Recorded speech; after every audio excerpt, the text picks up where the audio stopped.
My daughter sent me a message that read, "Do not come to my wedding, you are no longer my family." I looked at the screen for a moment, then typed a single word in reply, "Understood." I made one phone call. Exactly 24 hours later, my phone screen lit up with 83 missed calls and a voicemail inbox that was completely full. Before I tell you what happened next, please subscribe to the channel and tell me in the comments where you are watching from. I sat at the kitchen table with the smell of wax and old leather filling the air. My hands moved in a steady rhythm, polishing the pair of black Oxfords I had bought 10 years ago. They were good shoes, solid American leather that had outlasted 3 cars and 2 presidents. I was preparing them for Saturday because a father does not walk his only daughter down the aisle in scuffed shoes. I am Douglas Hartman. I am 73 years old, and for 40 years I built bridges. I know that structural integrity is the only thing that matters. If the foundation is rotten, the bridge collapses. It is simple physics. My phone buzzed on the table, rattling against the wood. I wiped the shoe polish from my hands with a rag and picked it up, expecting a text about the rehearsal dinner logistics. Instead, I saw a wall of text from Madison. My heart did not race. My hands did not shake. I simply read the words with the same clinical detachment I used to read engineering reports on failing infrastructure. The message said, "Dad, please do not come to the wedding on Saturday. I have been thinking about this, and your presence will only embarrass me. Tyler's family is elite. They are from a different world than you. I told them you passed away 3 years ago from a heart attack. It is better this way. You are not the right image for the life I am building. Please do not make a scene. You are no longer my family." I read it twice. I wanted to make sure I had not misunderstood the data. She had told them I was dead. The man who had taught her to ride a bike. The man who had paid for her braces. The man who had just transferred $85,000 to the Pelican Hill Resort in California for this wedding was dead to her. I looked around my kitchen. It was a simple room. Formica countertops, a coffee maker from the 90s. I drove a Ford F-150 that had 200,000 miles on it. I wore flannel shirts I bought in packs of 3. To Madison, I was just a retired construction worker living on a pension. She saw the rust on the truck, but she never bothered to look under the hood. She did not know about the $4.5 million sitting in my retirement accounts and land investments. She did not know because I never felt the need to flash wealth. I believed in being rich, not looking rich. I picked up the framed photograph on the sidebar. It was Madison and me at her college graduation. She was smiling that bright smile that I now realized was a mask. I looked at it for 5 seconds. Then I walked to the trash can and dropped it in. The glass cracked against a chicken bone from last night's dinner. I sat back down and typed my reply. Understood. Then I hit send. I did not cry. Tears are for people who have hope, and my hope had just evaporated. Now there was only calculation. I looked at the clock. It was 1 in the afternoon on a Wednesday. The wedding was Saturday. I had time, but I had to be precise. I opened my contact list and found the number for Zoe, the wedding planner Madison had hired. She was a high-energy woman who charged 15% of the total budget and used words like aesthetic and vibe too much. I pressed call. Zoe answered on the second ring, her voice breathless and chipper. "Hi, Douglas. I am so glad you called. We are finalizing the floral arrangements for the archway, and Madison wanted to upgrade to imported orchids. It is only an extra $4,000, I interrupted her. "Zoe, this is Douglas Hartman. I am the account holder for the contract." "Yes, Douglas, about the orchids. Listen to me closely, Zoe. I want you to cancel the wedding." There was a silence on the line, a long, confused silence, then a nervous laugh. "I am sorry, Douglas. The connection must be bad." "I thought you said cancel." "You heard me correctly. Cancel the venue. Cancel the catering. Cancel the flowers. Cancel the band. I want it all shut down immediately. But sir, the wedding is in 3 days. Guests are already flying in. We cannot just cancel. The cancellation fees will be astronomical. You will lose 50% of the deposit. I do not care about the fees, Zoe. I care about the refund of the remaining 50%. I want it back in my account by 5 o'clock this afternoon, or I will have my lawyer Leonard Weiss contact you regarding breach of contract. I signed the check, Zoe. I control the event. But Madison, she will be devastated. Does she know? Madison is dead to me, just as I am apparently dead to her. Process the cancellation. Zoe, now. I hung up the phone while she was still stammering. I could imagine her panic. She was watching an $85,000 commission dissolve in real time. But that was not my problem. My problem was cleaning up the mess of my generosity. I remembered the day Madison had come to me 6 months ago. She sat in this very kitchen crying crocodile tears. She told me Tyler was the one. She told me she wanted a fairy tale. She said, "Dad, you worked so hard your whole life, can't you just do this one thing for me?" I had hesitated. It was a lot of money. But I looked at her and saw my little girl. I ate bologna sandwiches for lunch for a month just out of habit to justify the expense in my head. I thought I was buying her happiness. I was just buying her a stage to perform on. I picked up the phone again. Next on the list was the travel agent. We had booked a 2-week honeymoon to the Maldives. First-class tickets. Overwater bungalow. $20,000. It was my wedding gift to them. The agent answered. "This is Douglas Hartman. Reference number 4492 Alpha. Cancel the entire itinerary. Sir, those tickets are non-refundable. I know. I do not want the money back. I just want the tickets voided. I want to ensure that if anyone tries to board that plane under those names, the system flags them as invalid. Do you understand?" "Yes, sir. We can cancel the reservation." "Good. Do it." I hung up. That was $20,000 set on fire. It felt satisfying. It felt like burning a bridge to stop an invading army. My final call was to the bank. I had given Madison a supplementary credit card 2 years ago. I told her it was for emergencies. Car breakdowns, medical copays. Last month, the bill had shown $3,000 at a luxury handbag store. When I asked her, she said it was an investment for her career in marketing. I had let it slide. I always let it slide. I dialed the fraud department. "This is Douglas Hartman. I want to report a card as compromised. No, not stolen. Compromised by bad judgment.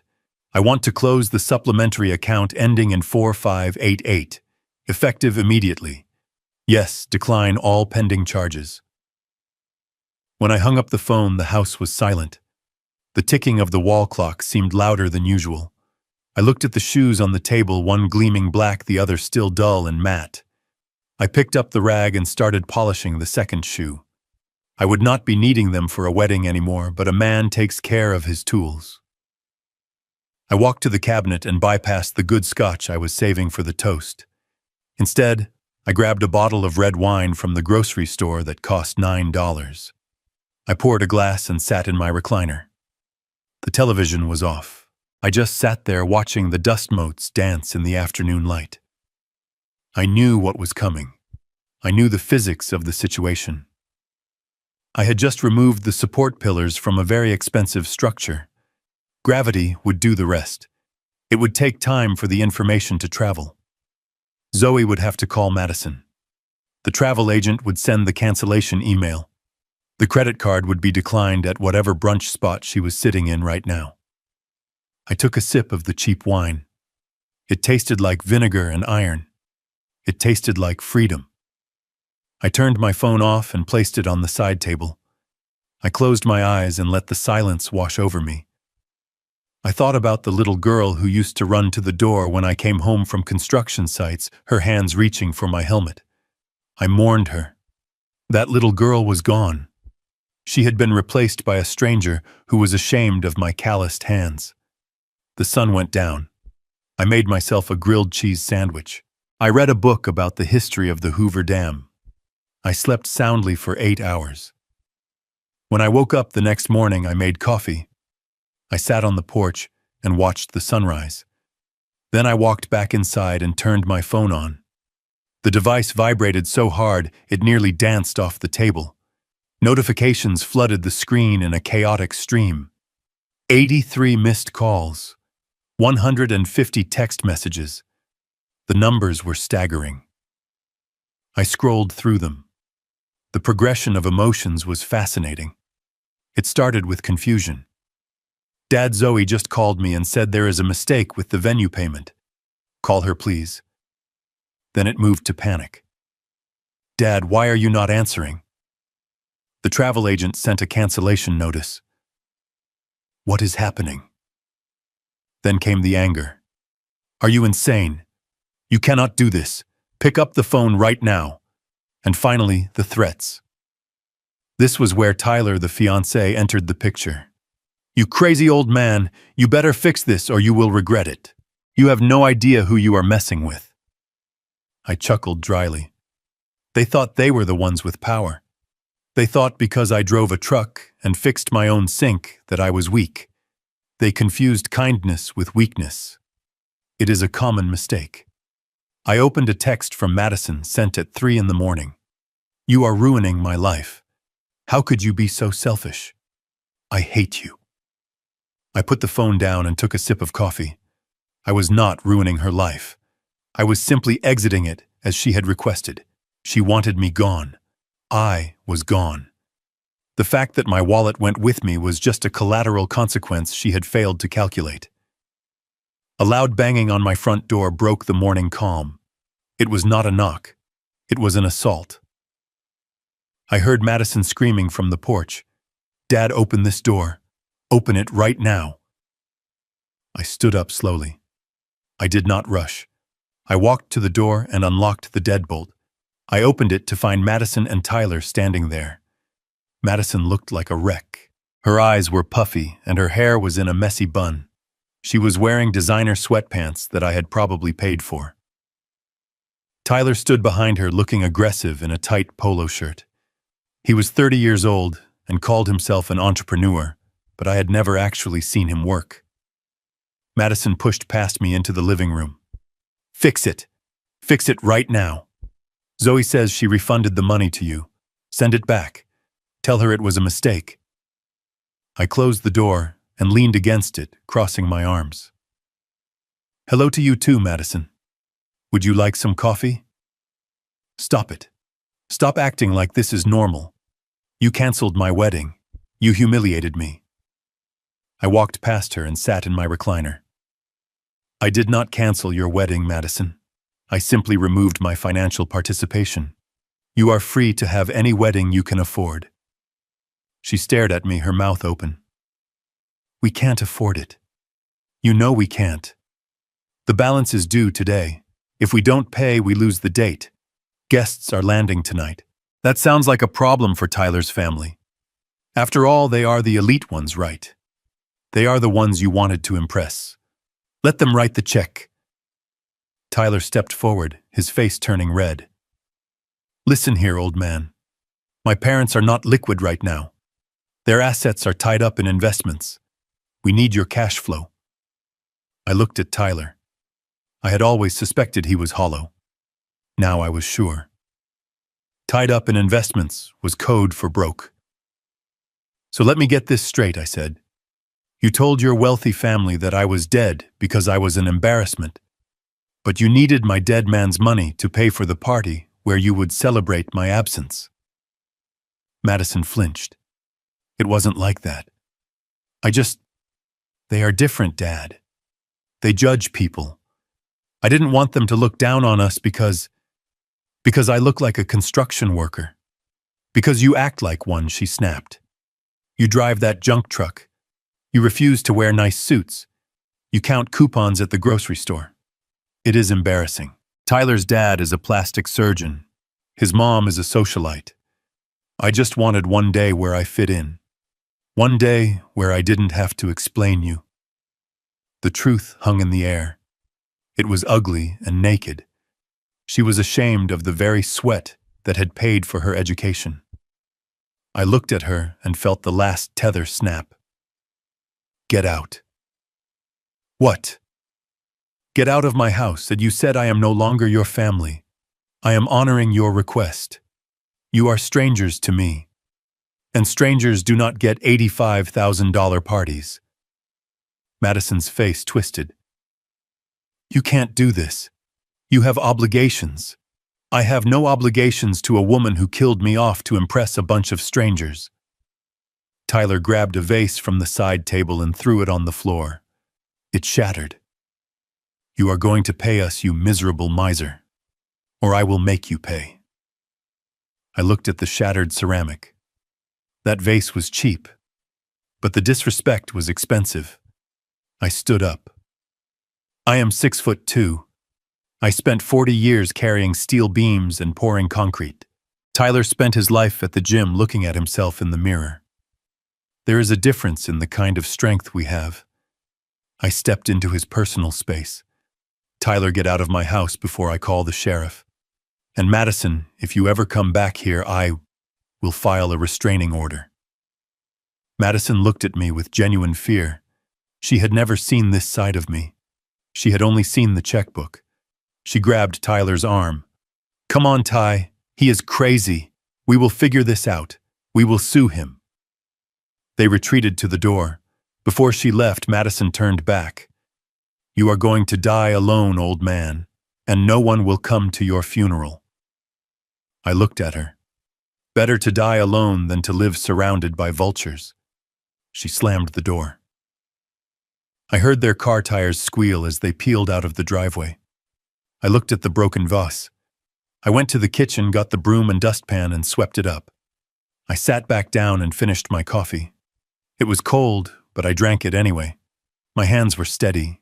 The initial explosion was over. But I knew construction. I knew that after the demolition comes the dust cloud. They were desperate. Desperate people do dangerous things. They needed that money, and they would come back for it. I picked up my phone and dialed a number I had not called in a long time. Leonard Weiss. He was not just my lawyer. He was my platoon leader in Vietnam. We had trusted each other with our lives. Now I needed him to help me protect my life's work. Leonard answered on the first ring. Doug. It's been a while. Everything okay? No, Leo. I need you to open a file. I need a full background check on a man named Tyler Donovan and his parents. And I need you to prepare a defense strategy. What kind of defense, Doug? The kind against family. My daughter just declared war on me, and I intend to win. Leonard didn't ask questions. He just said, I'm on it. I'll have the dossier by tomorrow. I hung up. I was not just a retired man anymore. I was a general engaging in a new campaign. The enemy was at the gates, and they were loud and stupid. But I had the high ground. I had the truth, and I had the money. And I was about to teach them that you do not bite the hand that feeds you unless you want to starve. I went to my computer and pulled up the security camera feed. I saw them driving away. I saved the clip of Tyler breaking the vase. Evidence. Everything was evidence now. The game had changed. They wanted a show. I would give them one. But it wouldn't be the wedding they expected. The silence in the house after they left was heavy, but the silence on my phone was short-lived. Less than an hour after I kicked Madison and Tyler out, the device began to vibrate again across the coffee table. It was a different kind of rhythm this time. It was not the chaotic panic of the morning. It was a steady, calculated bombardment. I picked it up and adjusted my glasses. I did not just read the messages, I dissected them. I looked for the strategy behind the words, because I knew my daughter, and I knew she was not smart enough to come up with this on her own. This had Tyler's desperate fingerprints all over it. The first new message was from Madison. It read, "Dad, we are worried about you. You were acting so erratic today. You were violent. That is not like you. We think you might be having an episode." I stared at the screen and felt a cold appreciation for their tactics. They were pivoting. They realized that anger would not unlock my bank account, so now they were trying to construct a narrative. They were laying the groundwork to question my sanity. They wanted to paint me as a confused, violent old man who needed a guardian who would naturally control the checkbook. I did not reply. I swiped to the next message. It was a photo. A blurry picture of me standing in the doorway earlier that morning, pointing my finger at Tyler. From that angle, I looked aggressive. I looked unhinged. Below the photo was a caption from Tyler. "It would be a shame if social services saw how unstable you have become, Douglas. We just want to help you manage your assets before you hurt yourself." I took a sip of my cold coffee. It was a classic extortion play. Clumsy, but dangerous. They were threatening me with the one thing society fears for the elderly, the loss of autonomy. They thought the threat of a nursing home or a competency hearing would make me sign the check for the Pelican Hill Resort. They underestimated my documentation. They did not know about the security cameras that had recorded the entire interaction in high definition, including Tyler smashing my vase and screaming threats. They had a blurry photo. I had a 4K movie with clear audio. I forwarded the messages to Leonard. I added a simple note. "Add this to the file. Harassment and attempted extortion." Then I went to the kitchen and made a fresh pot of coffee. I needed to be sharp. The phone rang again. It was Leonard. It was, "Doug, I got your texts. These kids are playing a dangerous game. I know Leo. They are desperate. Desperate people make mistakes. Did you run the background check?" "I did. And Doug, you are going to want to sit down for this. It is better than we thought. It is a comedy of errors." I sat down at the kitchen table. "Tell me, remember how Madison said Tyler's family was elite? Plastic surgeon father, socialite mother. Beverly Hills money, I remember. That was the reason I had to die. I was not good enough for them." "Well," Leonard chuckled, a dry, raspy sound. "It turns out Dr. Donovan hasn't practiced medicine in 4 years. He lost his license for malpractice. And the mother. She is currently being audited by the IRS for tax evasion on a failed boutique business. They are drowning, Doug. They have liens on their house. They have maxed out credit cards. They are not elite. They are broke." I listened, and the pieces of the puzzle clicked into place with a satisfying snap. It was a double con, a perfect circle of lies. "So Tyler is broke," I said. "Completely. And here is the kicker, Doug. Tyler thinks Madison is the heiress to an oil fortune." "What?" "I found emails in the discovery phase of a lawsuit Tyler was involved in last year. He bragged to a creditor that his fiancée was the daughter of a Texas oil baron who had retired to a private life. He thinks you are sitting on $50 million. I started to laugh. It started as a rumble in my chest and turned into a full belly laugh that echoed in the empty house. It was absurd. It was beautiful. Madison had lied to Tyler to land him. Tyler had lied to Madison to land her. And both of them were looking at me, a retired bridge builder, as the only source of actual liquid cash in the entire equation. "So they are trying to con each other," I said, wiping a tear from my eye. "Exactly," Leonard said. "And they are both counting on your money to keep the charade going. Tyler's parents are flying in tonight. They think they are coming to a lavish wedding paid for by the oil baron.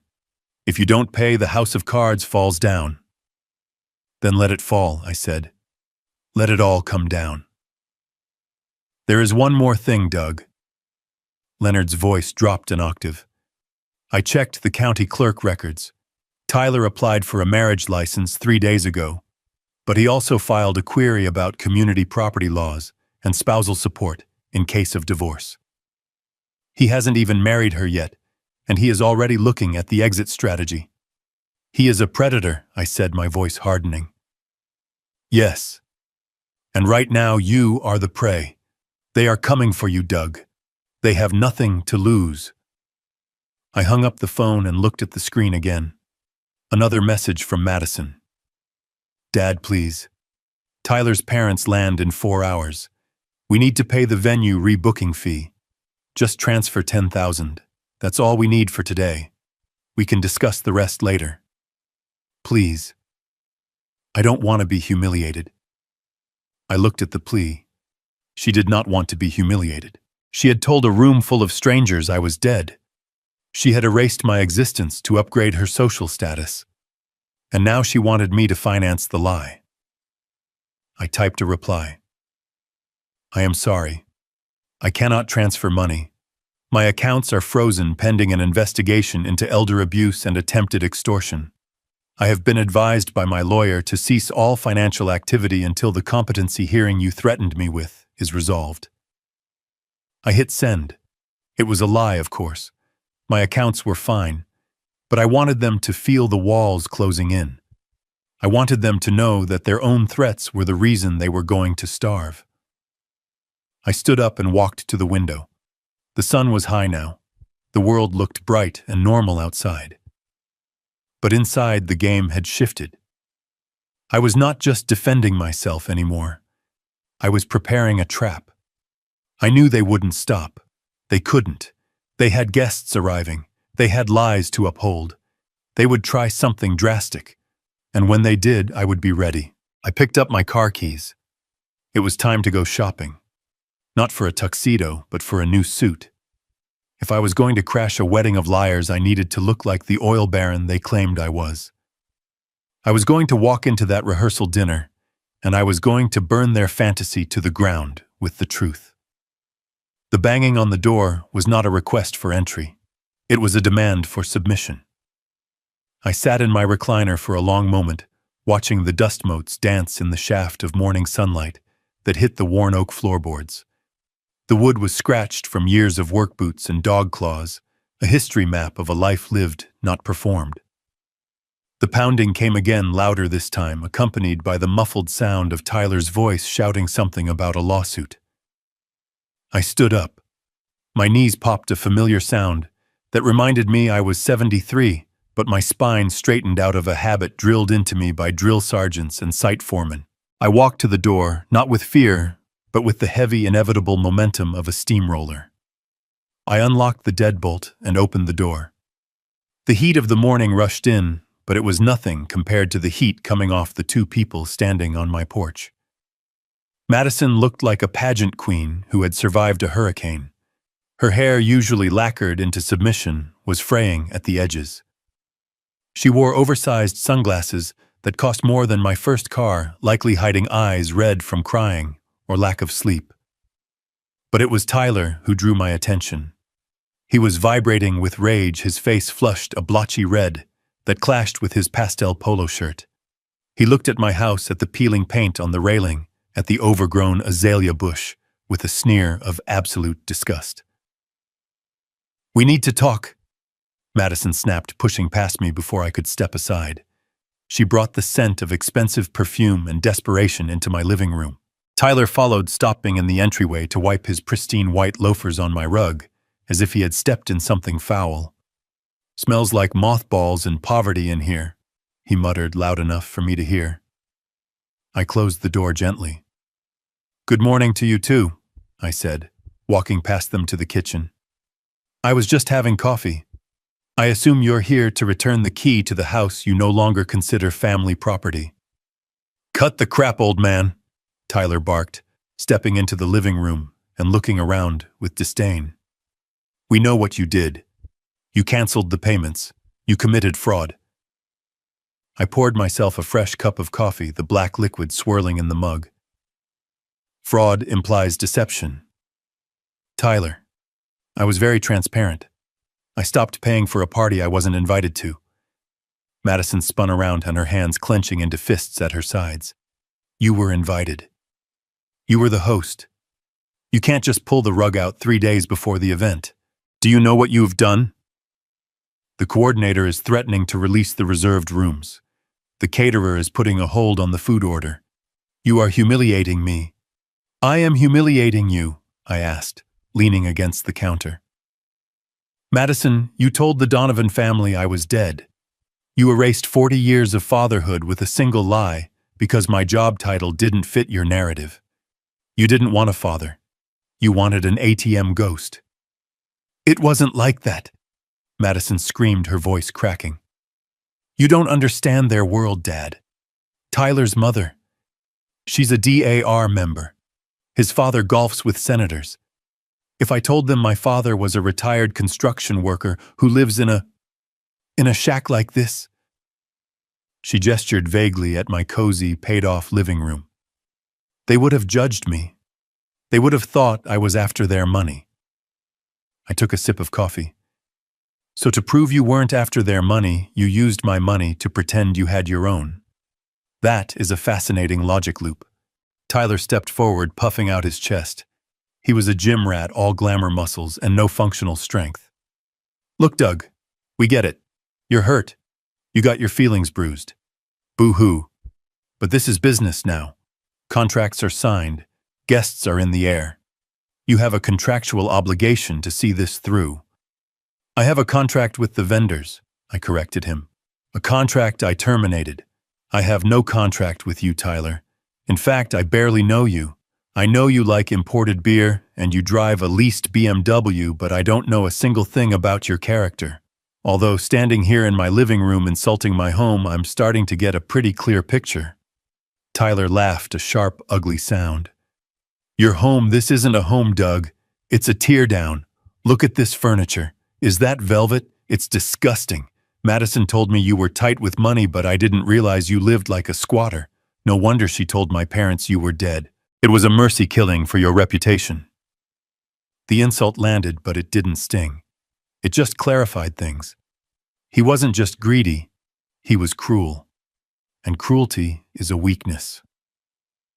This house, I said, my voice dropping to a low rumble, is 4 bedrooms, 3 baths, and sits on 2 acres of land. It has a new roof, copper plumbing, and a foundation I poured myself. And most importantly, Tyler, it is paid for. I own every splinter of wood and every grain of dust in here. Can you say the same about your condo downtown, or is the bank the real owner of your lifestyle? Tyler's face twitched. I had hit a nerve. Madison stepped between us. Stop it. Stop fighting, Dad, please.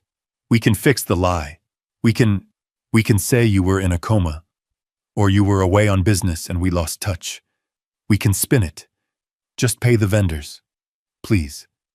If you don't, Tyler's parents will know everything. Know what? I asked. That you're a liar or that you're broke? Both, she shrieked. They think I have a trust fund. They think you left me millions. If the wedding is canceled because of non-payment, they'll know I have nothing. They'll know I'm a fraud. I looked at my daughter. I looked for the little girl who used to cry when she scraped her knee. I couldn't find her. All I saw was a stranger who had built a cage of lies and was now demanding I pay the rent for it. You are a fraud, Madison, I said quietly. You're selling a version of yourself that doesn't exist to buy the affection of people who don't matter. And you're asking me to pay the price tag. It's for my future, she argued. Tyler is going to be huge. His tech startup is about to launch. We just need to get through this wedding, secure the network, and we'll be set. You're investing in us. I looked at Tyler. What startup? The one selling nutritional supplements on Instagram, or the one consulting for brand synergy? I looked you up, son. You haven't filed a tax return with a profit in 5 years. Tyler's eyes went wide. You investigated me. I did. I wanted to know who my daughter was killing me off for. Turns out I died for a man who has a credit score lower than my age. Tyler snapped. He grabbed the porcelain vase sitting on the mantel, a gift from my late wife, blue and white delicate china, and hurled it at the floor. It exploded into 1,000 shards, the sound ringing like a gunshot in the small room. You think you're better than me? Tyler screamed, spit flying from his mouth. You're nothing. You're a dirt digger. I have vision. I have potential. You just have a pile of dirt and a sad little life. I looked at the shattered vase. It was just a thing. Things break. But the disrespect, the violence in my sanctuary, that was something else. I set my coffee mug down on the counter with a deliberate click. That vase, I said, my voice devoid of emotion, was your one free pass. You just used it. I walked toward them. I didn't rush. I didn't raise my hands. I just walked with the weight of a man who has moved mountains of earth. Tyler flinched. He expected a fight. He expected me to swing. He didn't know how to handle a man who simply advanced like a glacier. Get out, I said. We're not leaving until you write the check. Tyler spat, though he took a step back. You are leaving because you just committed property damage and are currently trespassing, I said. And because if you don't leave in the next 30 seconds, I am going to call my friend, Sheriff Miller. And unlike your connections, Sheriff Miller actually picks up my calls. Madison grabbed Tyler's arm. She saw something in my face that Tyler was too stupid to recognize. She saw the end. Let's go, Ty, she whispered. He means it. I'm not afraid of this old man, Tyler blustered, but he let her pull him toward the door. You should be, I said. Not because I'm going to hit you, but because I'm the only person in this room who deals in reality. And reality is coming for you, Tyler. It's coming fast. They stumbled out onto the porch. The morning sun hit them, exposing the cheap fabric of Tyler's shirt and the frantic sweat on Madison's brow. They looked small. They looked like children playing dress-up in clothes that didn't fit. You'll regret this, Madison screamed from the driveway, her voice shrill and ugly. You're dead to me, for real this time. I know, I said, standing in the doorway. I've been dead for 3 years, remember. Rest in peace, Madison. I slammed the door. I locked it. Then I leaned my forehead against the cool wood and took a deep breath. My heart was beating slow and steady. The adrenaline was there, but it was cold. I turned back to the living room. The shards of my wife's vase were scattered across the floor, glittering in the sun. I didn't feel sadness. I felt clarity. The last link was broken. The vase was gone, and so was the illusion that I could save my daughter from herself. I went to the closet and got the broom. As I swept up the pieces of the past, I formulated the plan for the future. They wanted a war. They wanted to talk about money and status and power. Fine, I would speak their language. But I would do it with the vocabulary of a man who knows where the bodies are buried because he dug the holes. I pulled out my phone. I didn't call the sheriff. I called Leonard. It was time to stop defending and start attacking. If they wanted to play rich elite, I was going to invite them to the most expensive lesson of their lives. The silence in the house after the front door slammed was heavy, but it was the kind of heaviness I was used to. It was the weight of a job site after the crew had gone home and you were left alone to inspect the pour.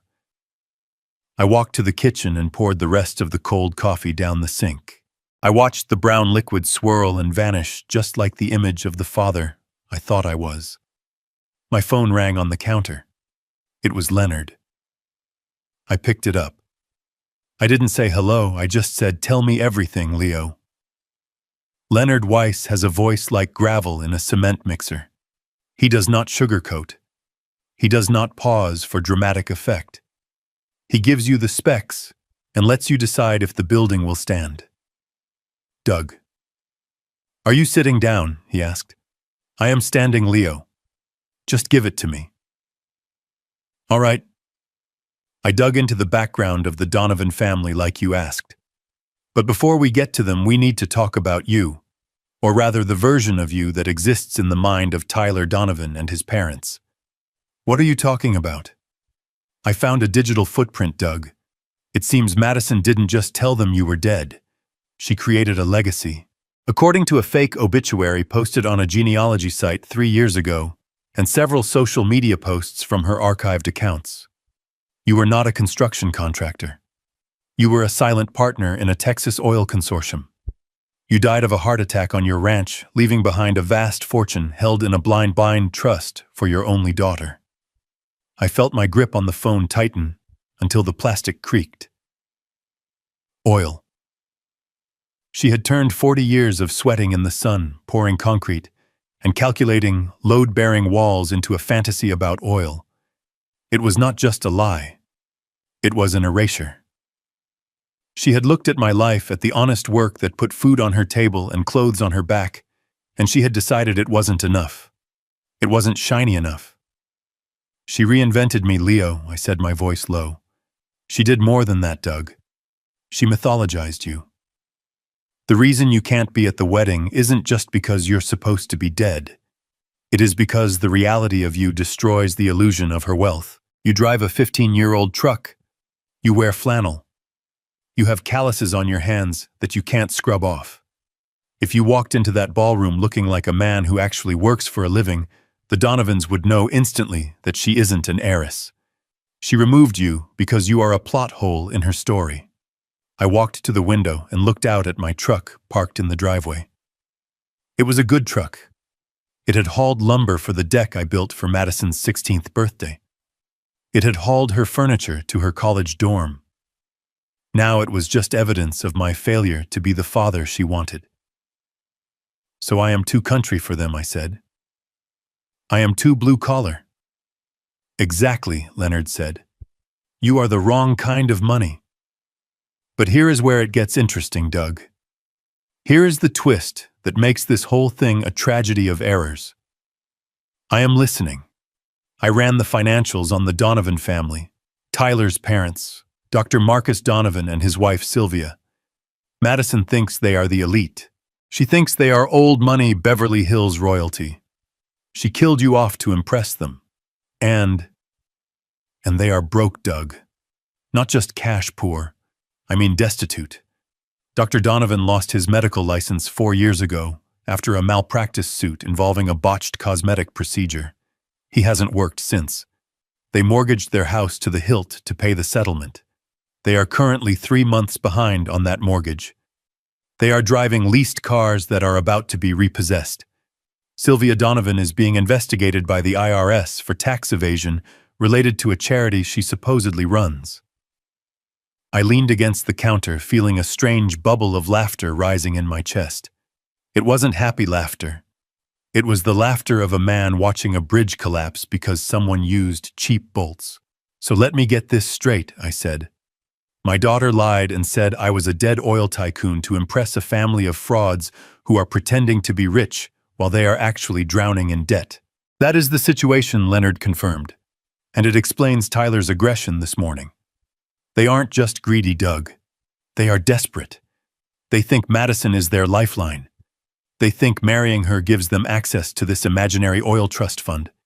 They are banking on your death money to save them from bankruptcy. That is why Tyler was so frantic about the wedding being canceled. If the wedding doesn't happen, the merger doesn't happen. And if the merger doesn't happen, the Donovans lose everything. The pieces clicked together with the precision of a steel trap.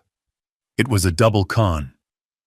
Madison was conning them to gain status. They were conning her to gain solvency, and I was the only person in the entire equation with actual liquid assets. I was the bank they were all trying to rob, but none of them had the combination because they were too busy lying to each other. This is incredible, I whispered. They are all wolves trying to eat each other. And you are the sheepdog, Doug Leonard said. But right now they think you are just an obstacle, a stubborn old man standing in the way of their payday. They don't know, you know. No, they don't, I said. They think I am just hurt. They think I am lashing out because my feelings are bruised. They have no idea I see the whole board. What do you want to do, Doug? I can file a restraining order. I can send cease and desist letters. We can tie them up in court for years. No, I said. The anger I had felt earlier was gone, replaced by a cold clarity. Legal paperwork is too slow, and it is too private. They humiliated me privately, but they want to celebrate publicly. They want to have this rehearsal dinner tonight at that fancy steakhouse downtown. They want to parade around in front of their investors and friends pretending to be royalty. You want to crash the party? Leonard asked, his voice sounding intrigued. I don't want to crash it, Leo. I want to end it. But I can't walk in there as Doug the construction worker. That plays into their narrative. They will just say, I am the crazy uncle or a hired actor. Then who do you want to be? I want to be the man they invented. I want to be the oil tycoon. I want to walk in there and show them exactly what power looks like. But I need proof, Leo. I need you to print out everything you found. The malpractice suit. The IRS audit. The foreclosure notices on the Donovan house. And I need the fake obituary Madison wrote. I want it all in a nice leather binder. I can have that ready in 2 hours, Leonard said. But Doug, are you sure? This is the nuclear option. Once you do this, there is no going back.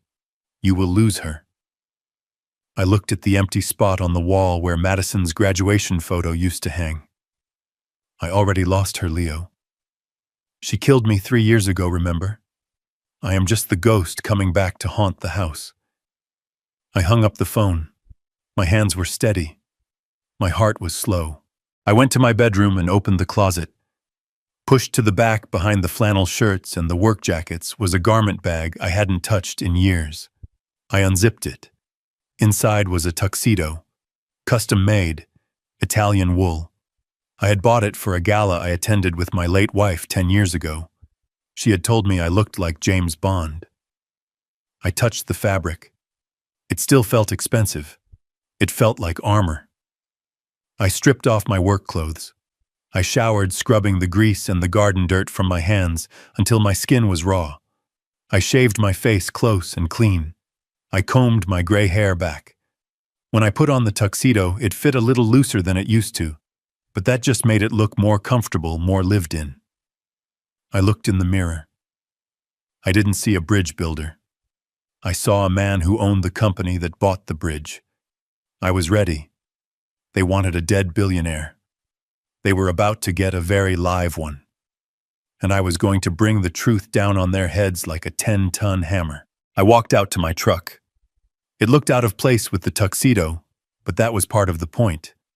I drove into town. I stopped at the bank and went to my safety deposit box. I took out a watch. A Patek Philippe my father had left me. It was worth more than Tyler's car. I strapped it on. Then I drove to Leonard's office. When I walked in, the receptionist gasped. Leonard came out of his office holding a thick leather binder. He looked me up and down and smiled a wolfish grin. You look like a man who is about to buy the whole town, Doug. I don't want the town, Leo. I just want my dignity back. And I want to make sure these grifters never hurt anyone else again. Leonard handed me the binder. It was heavy. It felt like a weapon. The rehearsal dinner starts at 7, Leo said. The Donovans have rented the private room at the Gilded Steer. Madison is there now trying to calm everyone down. She told them you agreed to pay and the check is in the mail. She is doubling down on the lie. Of course she is, I said. She has no other play. I took the binder and walked back to the truck. The sun was setting, painting the sky in shades of purple and bruised orange. It was a beautiful night for a reckoning. I put the truck in gear and headed toward the restaurant. The road was smooth. The bridge I was crossing was one I had helped build 20 years ago. It was strong. It held the weight. Tonight I would find out if Madison and Tyler could hold the weight of the truth. I suspected they would crumble, and I would be there to watch the dust settle. The notification on my phone did not sound like a bell. It sounded like a gavel hitting a judge's bench. I was sitting in Leonard's office surrounded by mahogany bookshelves that smelled of dust and old contract law when the message came through. It was not a text. It was an email with a high-importance flag attached to it. The subject line read simply, "Urgent family matter regarding competency." I opened it. It was a letter drafted by a lawyer. I did not know, but whose letterhead looked expensive. It was addressed to me, but carbon copied to Madison and Tyler. The language was precise, brutal, and filled with the kind of legal violence that leaves no bruises but breaks bones. It stated that due to my recent erratic behavior, violent outbursts, and sudden irrational financial decisions, my daughter Madison Hartman was filing an emergency petition for temporary conservatorship. It claimed I was exhibiting signs of early onset dementia and paranoid delusions. It cited the cancellation of the wedding payments as evidence of financial self-harm. It demanded I surrender control of my assets to a court-appointed guardian immediately to prevent further dissipation of the estate. And the kicker was the final paragraph. It said that if I did not comply voluntarily by noon tomorrow, they would file a motion to have me involuntarily evaluated by the state. I handed the phone to Leonard. He read it without blinking. His face was a map of deep lines and cynicism carved from 40 years of watching families destroy each other over money. "This is the nuclear option, Doug," he said quietly, handing the phone back. "They are not just trying to get the wedding money anymore. They are trying to erase you. They want to invalidate your personhood so they can assume legal ownership of your checkbook." I felt a coldness spread through my chest. It was the feeling of standing on a frozen lake and hearing the ice crack beneath your boots. Madison was not just a spoiled child throwing a tantrum. She was an adversary. She was willing to label me insane, to brand me with a scarlet letter of incompetence just to keep her lie alive. She would lock me away in a facility and drug me into a stupor if it meant she could keep her country club membership. "They are betting on you being scared," Leonard continued. "They think the threat of a competency hearing will make you sign the check for the Pelican Hill Resort just to make the problem go away. It is extortion wrapped in the guise of concern." I looked at the email again. I saw Tyler's phrasing in the sentences. Irrational financial decisions. That was his voice. Madison did not know words like dissipation of assets. "So they want a war," I said, my voice steady. "They want a surrender," Leonard corrected. "But they are going to get a massacre." He opened the leather binder on his desk. It was thick, filled with the results of his 24-hour deep dive into the Donovan family. "Let's look at the people who are questioning your sanity, Doug. Let's look at the pillars of society Madison is so desperate to impress." He slid a photo across the desk. It was a mugshot. It was Dr. Marcus Donovan Tyler's father. He looked younger in the photo, less gray, but the arrogance was the same. "DUI and possession of a controlled substance 4 years ago," Leonard said, tapping the photo. "That is why he lost his medical license. It wasn't just a botched surgery. He was high on prescription painkillers in the operating room. He pleaded down to avoid jail time, but he is uninsurable. He hasn't earned a legal dollar since 2019. He slid another document across. A foreclosure notice. This is their house in Beverly Hills. It is not owned by them. It is owned by a holding company that is currently evicting them for 12 months of non-payment. They are squatting in a mansion, Doug. They have been dodging the process server for weeks. And the mother I asked. Sylvia Donovan. She runs a charity called the Golden Heart Foundation. Supposedly it raises money for underprivileged children in the arts. Supposedly. According to the IRS filings, Leonard said, smiling, a shark's smile, 90% of the donations go to administrative costs. Salary for the director. Travel expenses. Galas. She is using the charity as a personal piggy bank to fund her lifestyle. The feds opened an investigation 2 months ago. She is not just broke, Doug. She is looking at federal prison time for wire fraud. I sat back in the leather chair. The picture was complete. They were drowning. All of them. The Donovans needed Madison's imaginary oil money to pay their legal bills and save their house.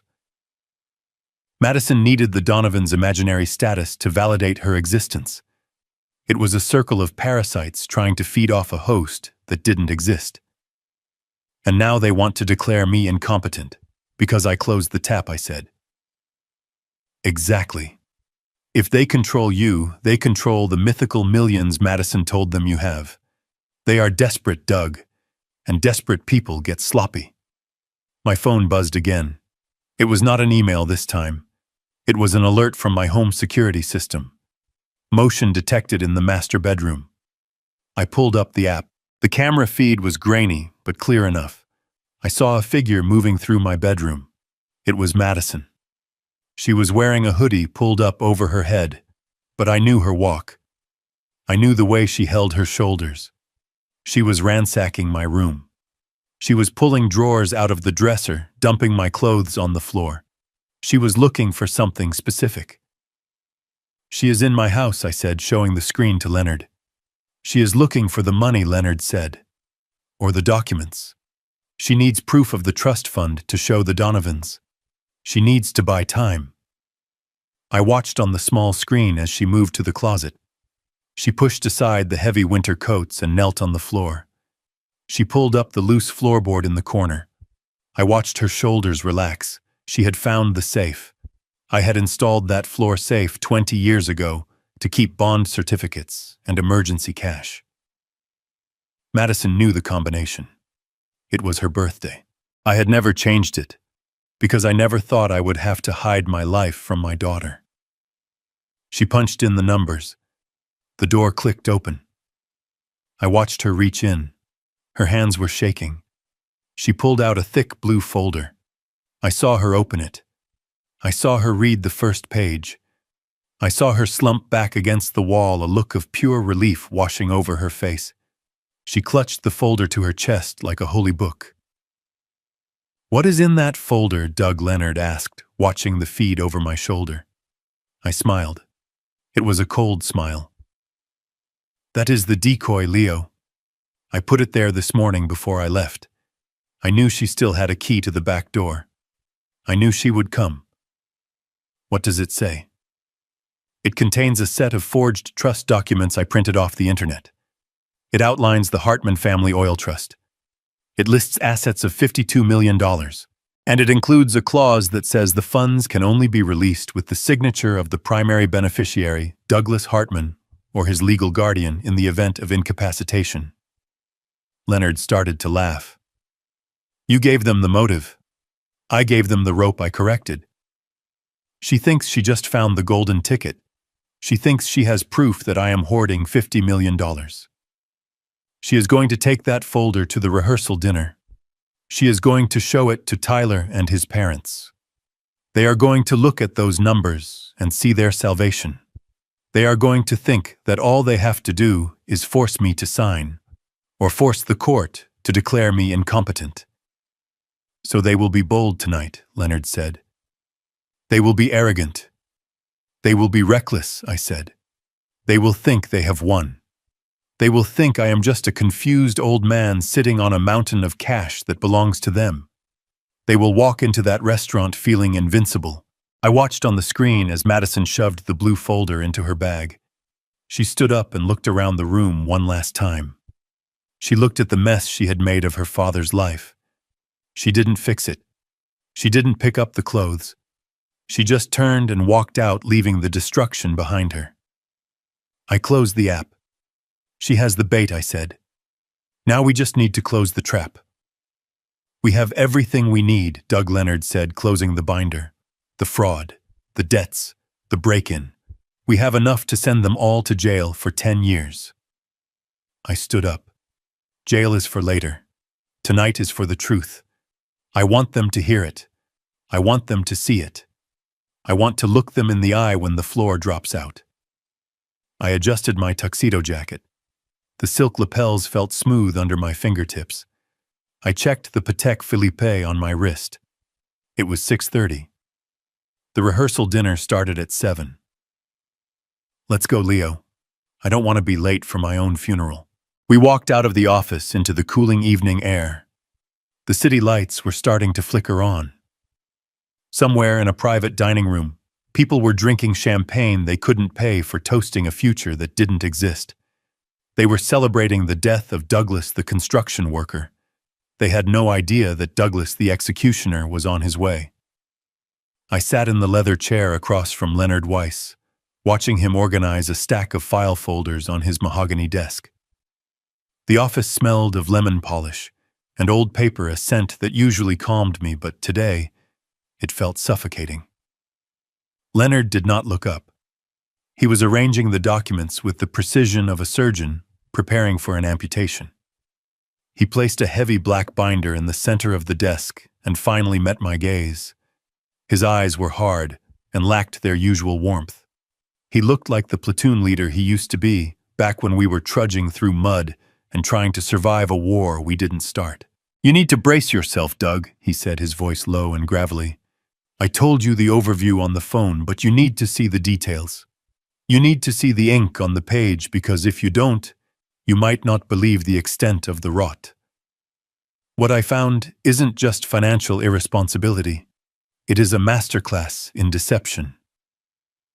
I leaned forward, resting my elbows on my knees. "I am ready, Leo. Show me who my daughter is marrying." Leonard opened the first folder. It was labeled Marcus Donovan. He slid a stack of court transcripts and financial disclosure forms toward me. "This is the patriarch," he said, pointing to a mugshot stapled to the front page.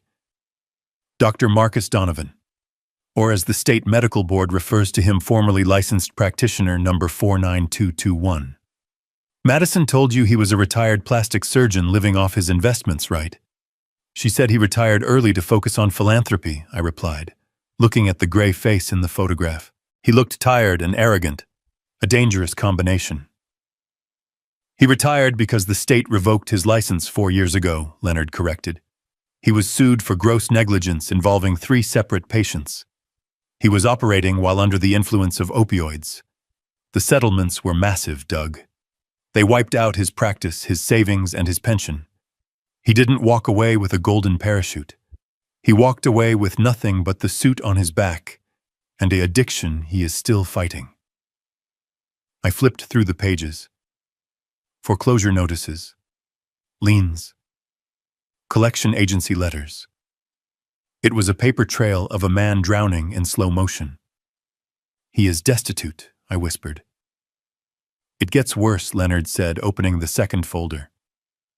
"This is the mother, Sylvia Donovan, the socialite, the woman Madison was so terrified of offending with my blue-collar existence." He laid out a series of tax documents and IRS audit notifications. "Sylvia runs the Golden Heart Foundation," Leonard explained. "Ideally, it raises money for underprivileged children in the arts. In reality, it is a personal slush fund. Look at the expense reports, Doug." I looked. Travel to Paris, leased luxury vehicles, designer clothing, spa treatments, all listed under administrative expenses and donor cultivation. "She is living out of the donation jar," I said, feeling a wave of disgust. "She is running a Ponzi scheme of social status," Leonard said. "She uses new donations to pay off the credit cards from the last gala. But the music stopped 6 months ago. The IRS froze the foundation's assets pending a federal investigation for wire fraud and embezzlement. She isn't just broke, Doug. She is facing federal prison time. They are currently squatting in that Beverly Hills mansion. The bank foreclosed on it 3 months ago, but they are using legal loopholes to delay the eviction. They are living on borrowed time and borrowed dimes."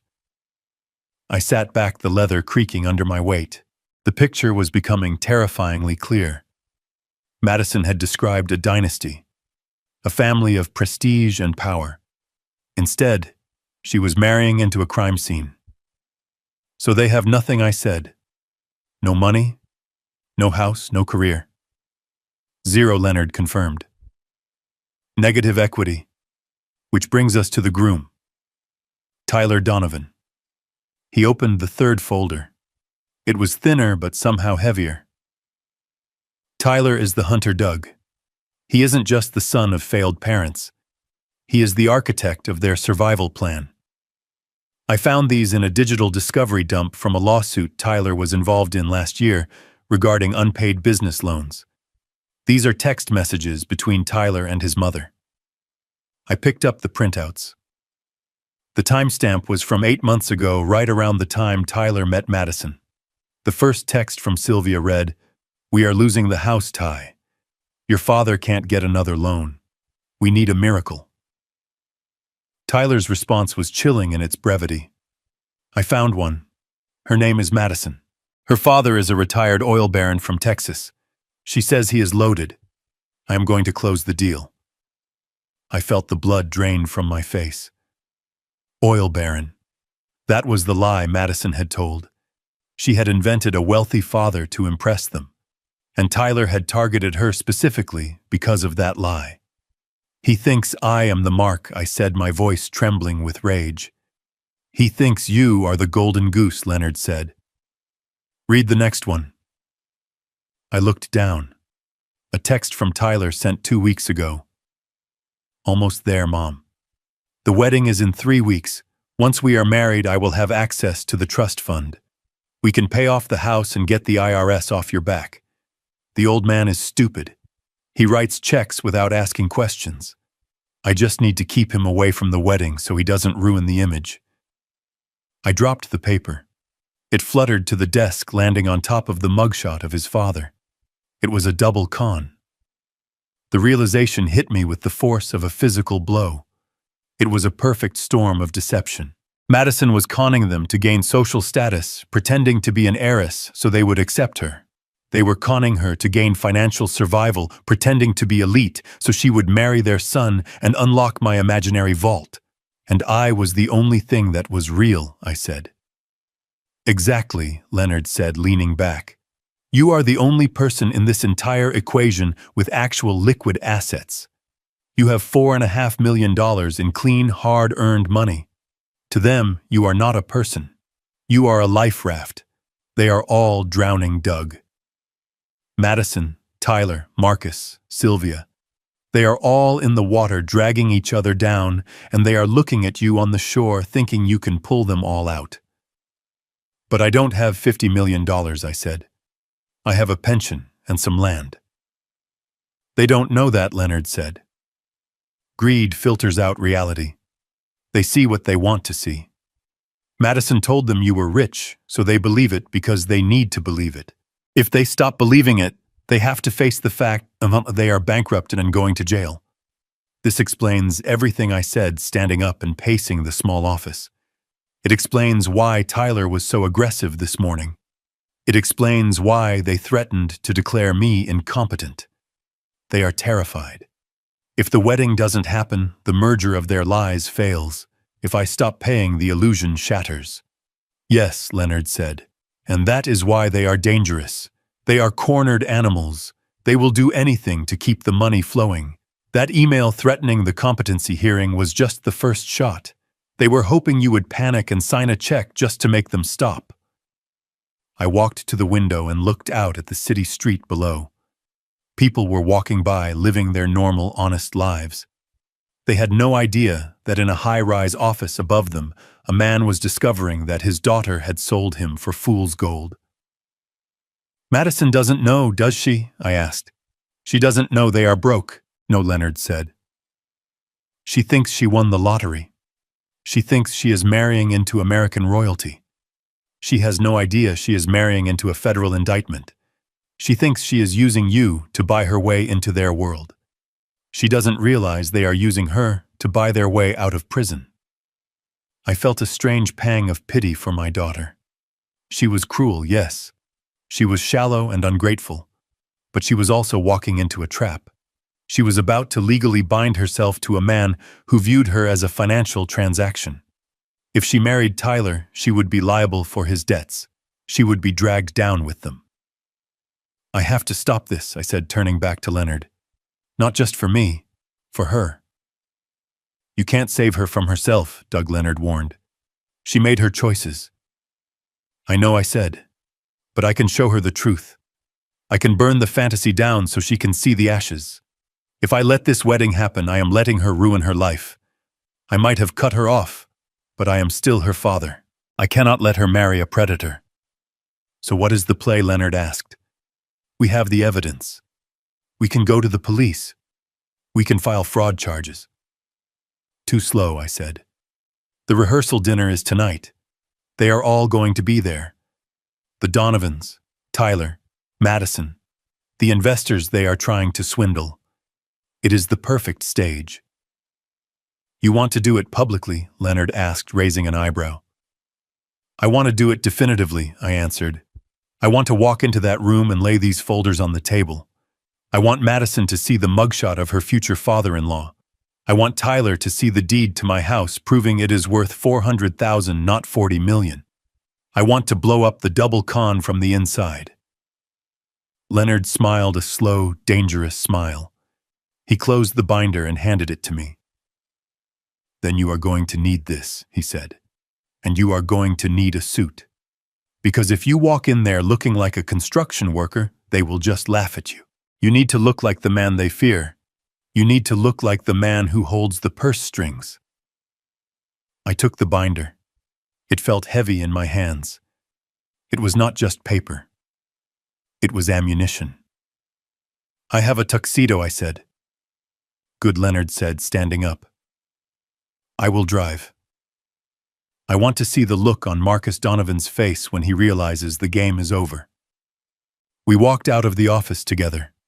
The sun was beginning to set, casting long shadows across the pavement. I felt a cold resolve settling in my gut. I had spent my life building things, bridges, roads, foundations. I had always tried to create things that would last. But tonight, I was going to destroy something. I was going to demolish a monument to greed and lies, and I was going to enjoy watching it fall. The drive to my house to change was silent. My mind was racing, rehearsing the confrontation. I thought about the little girl who used to ask me to check under her bed for monsters. I had always told her there were no monsters. I was wrong. The monsters were real. They wore polo shirts and drove leased BMWs. And tonight I was going to drag them out into the light. When I walked into my bedroom to change, I saw the mess Madison had left. The drawers pulled out. The clothes scattered. It was a violation. But it was also a sign of her desperation. She had been looking for the oil money. She had found the decoy safe instead. The fake trust documents I had planted were gone. She had taken the bait. I put on the tuxedo. It was black and sharp. I tied the bow tie with steady hands. I looked in the mirror. The man staring back at me was not Doug the retiree. He was Douglas Hartman, the executioner of illusions. I put the Patek Philippe watch on my wrist. I picked up the leather binder. I walked out to Leonard's car. Let's go, I said. The restaurant was called the Gilded Steer. It was the kind of place that charged $50 for a steak and $20 for a martini. It was all dark wood and low lighting, designed to make people feel important. We pulled up to the valet stand. I saw Tyler's BMW parked in the front row. It was shiny and sleek and completely unpaid for. We walked past the valet and into the lobby. The hostess looked up, smiling until she saw the look on my face. Can I help you, sir? She asked, her smile faltering. I am here for the Donovan rehearsal dinner, I said. Oh, yes. The private room in the back. Are you a guest? I am the financing, I said. She pointed the way. We walked down a long corridor lined with black and white photos of cowboys and oil rigs. The irony was palpable. We reached the double doors at the end of the hall. I could hear laughter and the clinking of glasses inside. They were celebrating. They were toasting their success. I looked at Leonard. He nodded. I pushed the doors open. The room went silent. 30 faces turned to look at me. At the head of the table sat Madison and Tyler holding hands. Next to them were Marcus and Sylvia Donovan, looking regal in their borrowed finery. Madison dropped her champagne glass. It shattered on the floor, the sound echoing like a gunshot. "Dad," she whispered. I walked into the room, my footsteps heavy on the plush carpet. I did not smile. I did not apologize. I walked straight to the head of the table and dropped the leather binder in front of Marcus Donovan. It landed with a heavy thud that shook the silverware. "Good evening," I said, my voice filling the room. "I believe there has been a misunderstanding. You seem to think you are attending a wedding, but you are actually attending an audit, and I am the auditor." I sat in the quiet hum of Leonard's office, the air conditioner battling the late afternoon heat, but I felt a chill that had nothing to do with the temperature. On the screen of my tablet, the live feed from my bedroom security camera played out in high definition, black and white. It was a silent movie of betrayal, and I was the sole audience member. Leonard stood behind me, his hand resting on the back of my chair, a silent anchor. We didn't speak. We just watched. On the screen, the door to my bedroom splintered. Madison did not pick the lock. She did not use the spare key I had hidden under the flower pot for the last 10 years. She kicked it open. The wood gave way with a violence that made me flinch even though I was miles away. She stepped into the room wearing a dark hoodie pulled low over her face like a common burglar. But I knew that walk. I knew the way she held her head. I had watched her take her first steps on that very floor. I had watched her practice her valedictorian speech in front of that mirror. Now I was watching her invade the sanctuary of my home with the intent to pillage. She moved with a frantic energy. She tore the sheets off the bed. She pulled the drawers out of the antique dresser I had restored by hand, dumping my socks and shirts onto the floor in a heap of fabric. She was not looking for sentimental items. She ignored her mother's jewelry box on the vanity. She ignored the framed photos. She was looking for the paper trail of the lie she had told. She moved to the closet. I saw her drop to her knees and pull back the carpet in the corner. She knew where the floor safe was. I had shown her when she was 18, telling her that if anything ever happened to me, the deed to the house and some emergency cash were in there. I had trusted her with the combination. She punched the numbers into the keypad. I watched her fingers fly. 1, 9, 9, 5. Her birth year. The light on the safe blinked red. I had changed the code that morning. It was a small, petty act of defense, but seeing her reaction gave me a grim satisfaction. She punched it again. Red light. She tried a third time, slamming her palm against the metal door when it refused to yield. Then she did something that broke the last thread of hope I didn't even know I was still holding. She reached into her oversized bag and pulled out a claw hammer. It was a framing hammer, heavy steel with a rubber grip. It was my hammer. She must have taken it from the garage on her way in. The irony was suffocating. The tool I had used to build the roof over her head was now being used to destroy the foundation of our relationship. She raised the hammer and brought it down on the keypad. The impact didn't make a sound on my muted tablet, but I felt it. I felt it in my teeth. She swung again and again. She was not a thief picking a lock. She was a vandal. She was screaming something I couldn't hear, her face twisted into a mask of pure, unadulterated rage. She looked ugly. Not physically, but spiritually. The entitlement was oozing off her like sweat. The keypad shattered. The electronic lock was destroyed, but the safe was hardened steel. She couldn't get in that way. She realized it after the fifth swing. She dropped the hammer and put her head in her hands, rocking back and forth on her knees. Then she saw it.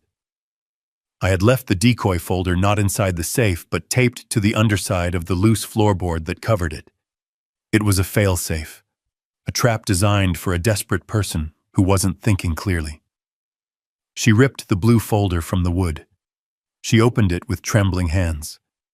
I zoomed in on the screen. I could see the hunger in her eyes as she scanned the pages. These were the documents Leonard and I had fabricated just hours ago. They were masterpieces of fiction. The Hartman Family Oil and Mineral Trust, a balance sheet showing assets of $52 million. A distribution schedule that promised a monthly payout of $50,000 to the beneficiary upon marriage. It was the lie she wanted to believe. It was the fuel for her fire. I watched her face transform. The rage vanished. The fear evaporated.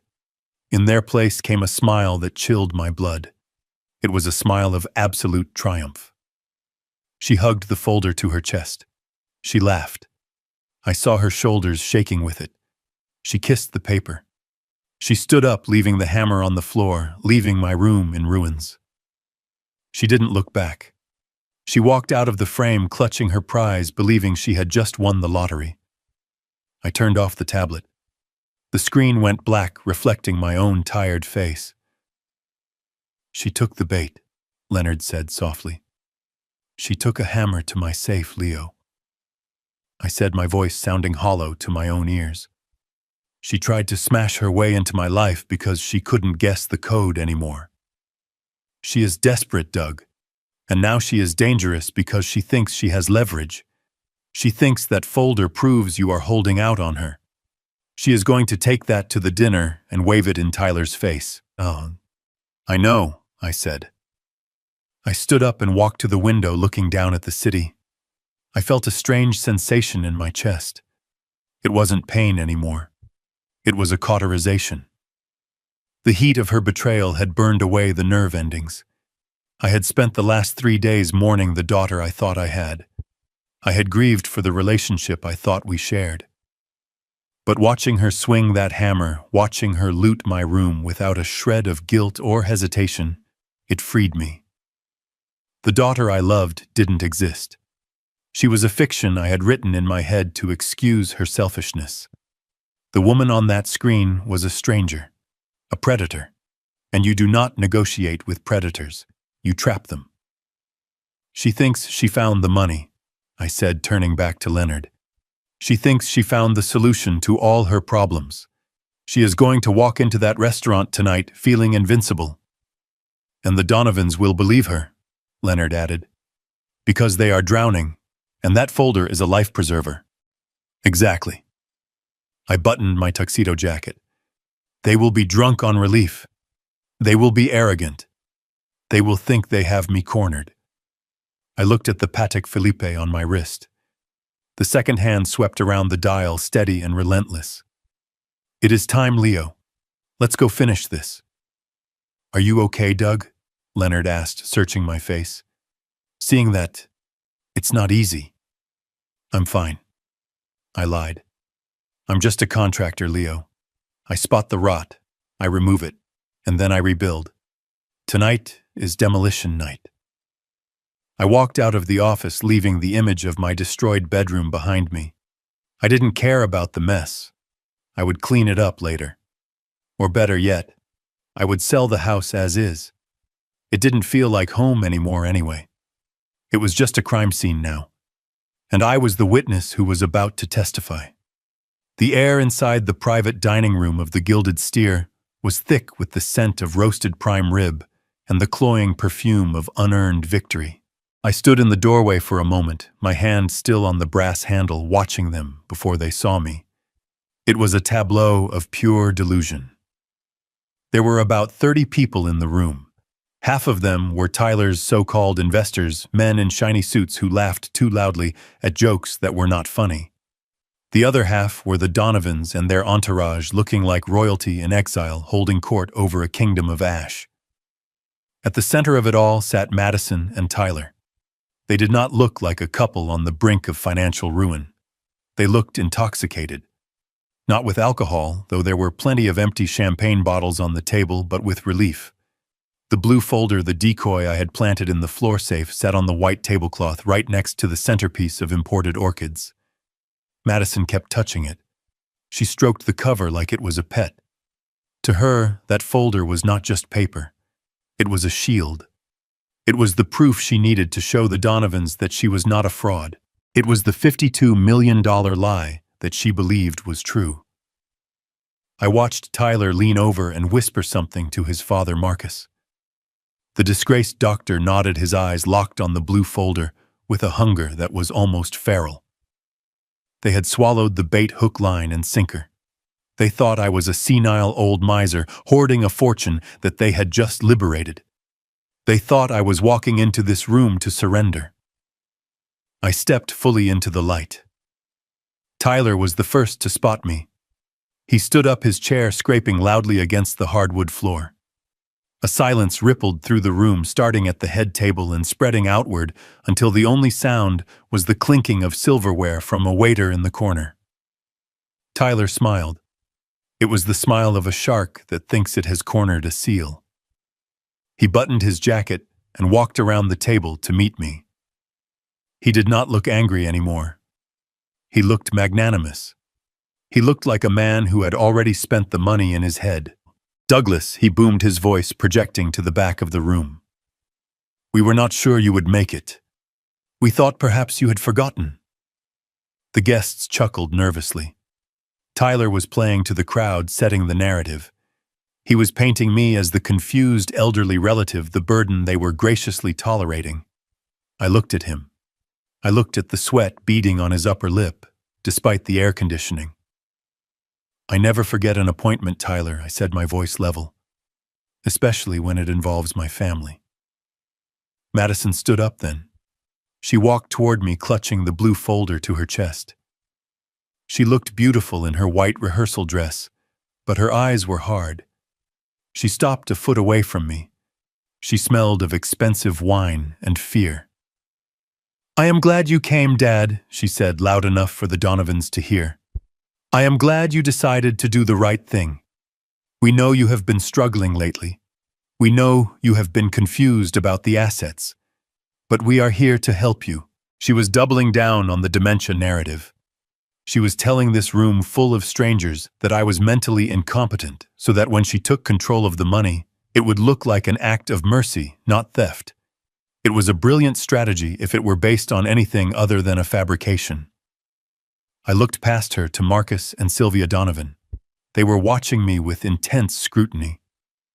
Sylvia adjusted a diamond necklace that I knew from Leonard's report was likely paste or leased. She gave me a tight, condescending smile. She thought she was looking at an oil baron who had lost his marbles. She thought she was looking at her retirement plan. Madison leaned in close, dropping her voice to a hiss so only I could hear. "We found the trust documents, Dad. We know about the 50 million. We know you need a guardian to access it. Don't make a scene. Just sign the papers Tyler has, and we will take care of you. We won't put you in a home. We will build you a suite in the new house. Just sign." She really believed it. She believed the lie so completely that she was offering me a guest room in a mansion she couldn't afford, paid for with money I didn't have. I looked at her and I felt nothing. The anger was gone. The sadness was gone. There was only the cold calculation of the demolition expert checking the charges one last time. "Is that what you think this is, Madison?" I asked quietly. "A negotiation?" "It is an intervention," she whispered. "You are not well. You are hoarding wealth while your family suffers. That isn't you. That is the sickness talking. We are just doing what is best for the estate." She stepped back and turned to the room, her face transforming into a mask of loving concern. "Everyone please welcome my father, Douglas Hartman. He has had a difficult time with his health recently, but he wanted to be here to give his blessing."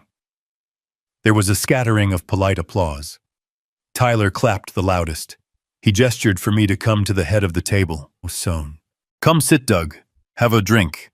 We have papers for you to sign later. Just a formality to transfer the venue costs and secure the trust administration.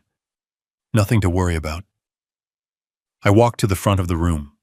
I did not sit.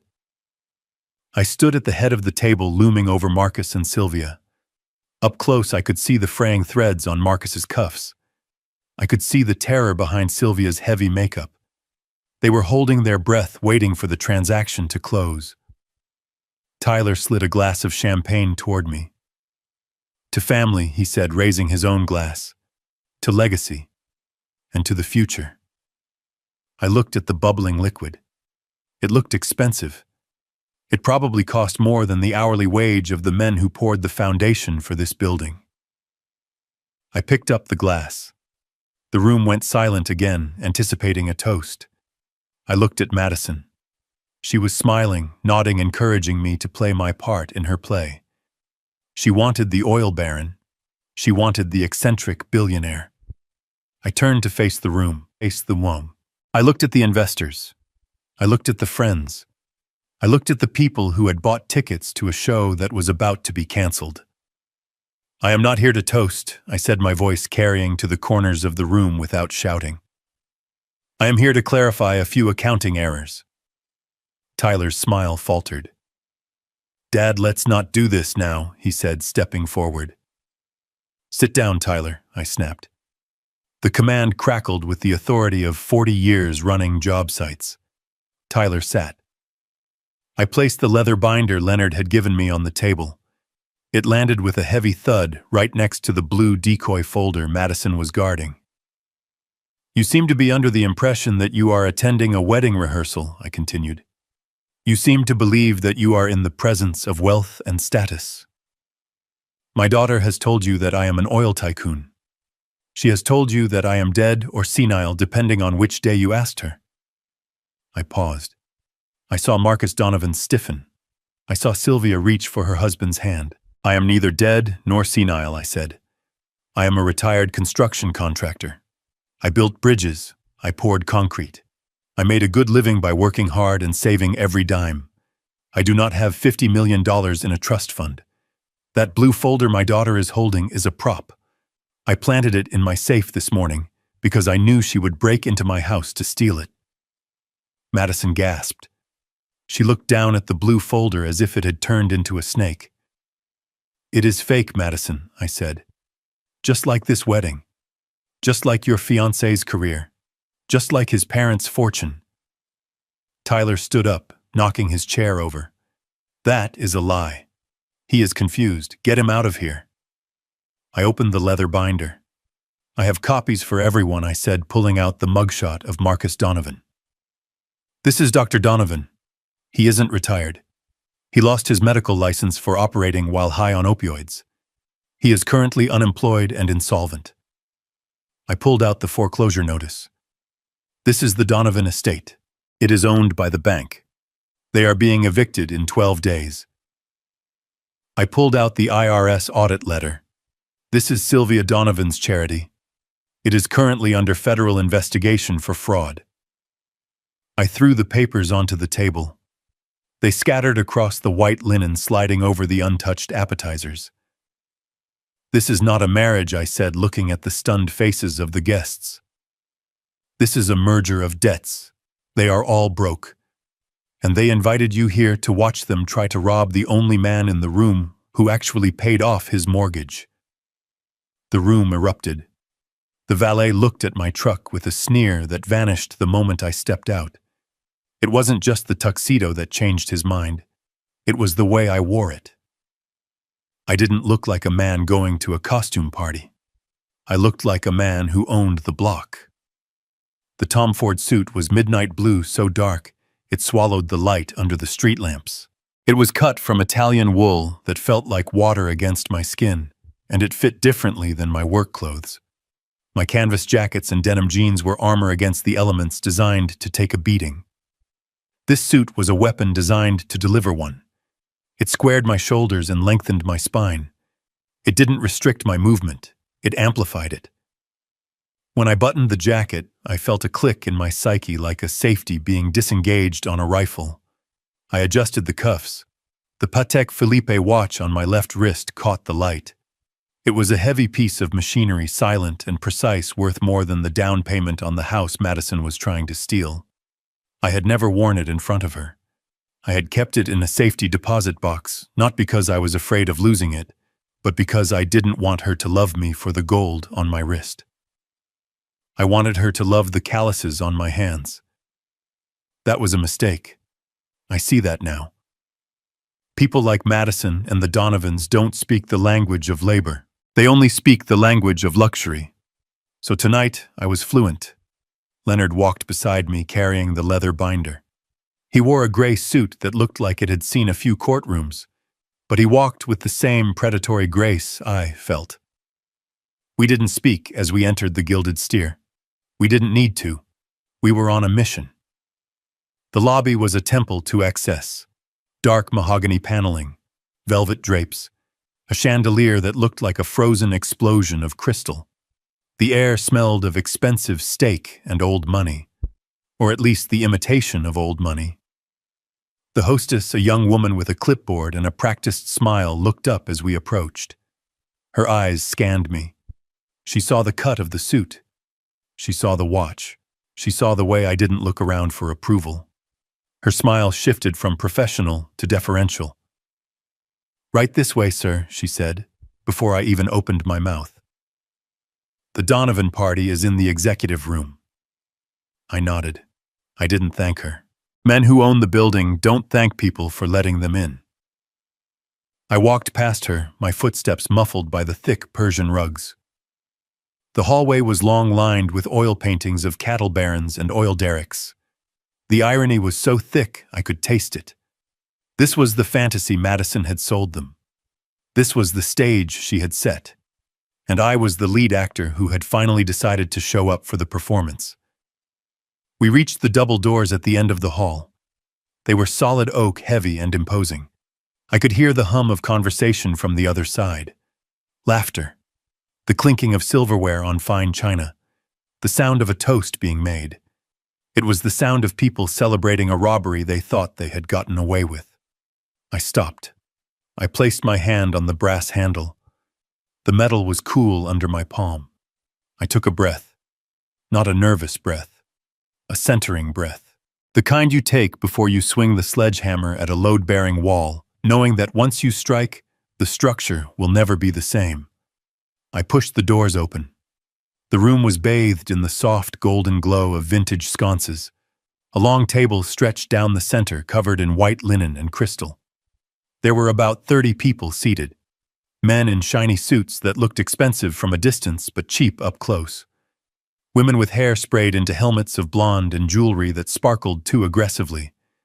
It was a gathering of peacocks. At the head of the table sat Madison and Tyler. They were holding hands. Madison was laughing at something Marcus Donovan was saying. She looked radiant. She looked relieved. The blue decoy folder was sitting right there on the table next to her wine glass. Her shield, her proof. I stepped into the room. Leonard followed, closing the doors behind us with a heavy thud that cut through the ambient noise like a thunderclap. The silence didn't happen all at once. It spread like a wave. First, the people near the door stopped talking. They turned to look. They saw a tall, broad-shouldered man in a tuxedo that cost $5,000 standing with the stillness of a statue. They didn't know who I was, but they knew I wasn't the waiter. Then the silence reached the middle of the table. Tyler's mother, Sylvia, looked up. Her eyes went wide. She nudged Marcus. The disgraced doctor turned his glass of scotch halfway to his mouth. He froze. He looked at me with the confused squint of a man trying to reconcile a rumor with reality. He was expecting a ghost or a senile invalid. Instead, he was looking at a man who looked like he could buy the restaurant and fire the staff just for sport. Finally, the silence reached the head of the table. Madison turned. Her smile died. It didn't fade, it vanished instantly, replaced by a look of absolute primal shock. Her face went the color of the tablecloth. Her mouth opened, but no sound came out. She looked from me to the blue folder, then back to me. Her brain was misfiring. She couldn't process the data. This was the father she had erased. This was the construction worker she was ashamed of. But I didn't look like him. I looked like the lie she had told. I looked like the oil baron. Tyler stood up halfway, his chair scraping against the floor. He looked like a child who had been caught playing with his father's gun. He stared at my suit. He stared at the way I held myself. He had called me a dirt digger this morning. He had mocked my home. Now he was looking at a man who radiated more power in his silence than Tyler had in his entire life. The room was so quiet I could hear the ice melting in the champagne buckets. I didn't speak immediately. I let them look. I let them soak it in. I wanted them to see every thread of the Italian wool. I wanted them to see the polish on my shoes. I wanted them to see that the man they had dismissed as a rugged relic was actually a fortress they had failed to breach. I walked toward the table. My gait was slow measured. Every step was a statement. I walked past the investors in their polyester blends. I walked past the socialites with their leased handbags. I felt their eyes on me. They were judging me, but not in the way Madison feared. They were intimidated. They smelled money. They smelled authority. And in their world, those were the only two things that mattered. I stopped at the foot of the table directly opposite Madison and the Donovans. The distance between us was 20 feet of white linen and expensive flowers, but it felt like a canyon. Marcus Donovan was the first to recover, or at least attempt to. He stood up, buttoning his jacket with shaking fingers. He put on his best country club smile, the one he used to charm patients before he botched their surgeries. "I don't believe we have been introduced," he said, his voice smooth but thin. "I am Dr. Marcus Donovan, and you are." He didn't know. Madison had done such a good job of killing me off that he didn't recognize the resurrection standing in front of him. I looked at him. I didn't shake his hand. I didn't smile. "I know who you are, Marcus," I said. My voice was deep, resonant.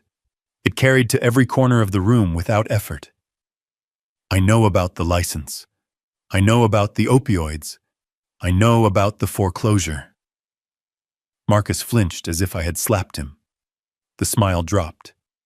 His eyes darted around the room, checking to see who had heard. Everyone had heard. Madison let out a sound, a strangled whimper. "Dad," she whispered. The word hung in the air. "Dad." Sylvia Donovan gasped. She brought a hand to her throat, clutching her fake pearls. She looked from Madison to me, then back to Madison. The realization hit her. This was the father, the dead father, the oil baron. "But he is alive," Sylvia hissed at Madison. "You said he was dead." "He was unavailable." Madison stammered, her eyes locked on mine, terrified. "He was away." I looked at my daughter. She looked small. She looked like a little girl playing dress-up in her mother's clothes. But I felt no pity. Pity is for victims. She was a conspirator. "I am not away, Madison," I said. "I am right here, and I am very much alive." I turned my gaze to Tyler. He had sunk back into his chair, looking deflated. The bully from this morning was gone. In his place was a coward who realized he had picked a fight with the wrong weight class. "You boys like to talk about image, don't you?" I said, addressing the room but looking at Tyler. "You like to talk about status. You like to pretend that the clothes make the man. Well, look at me, Tyler. Do I look like a dirt digger to you now?" Tyler swallowed hard. "No, sir," he mumbled. "Good. Because we need to clarify a few things about the Hartman estate. We need to correct the record." I reached out and took the leather binder from Leonard. I placed it on the empty chair next to me. I unbuttoned my jacket and sat down. I did not ask for permission. I took the seat at the foot of the table, and by simply existing there, I turned it into the head of the table. The room waited. They were captivated.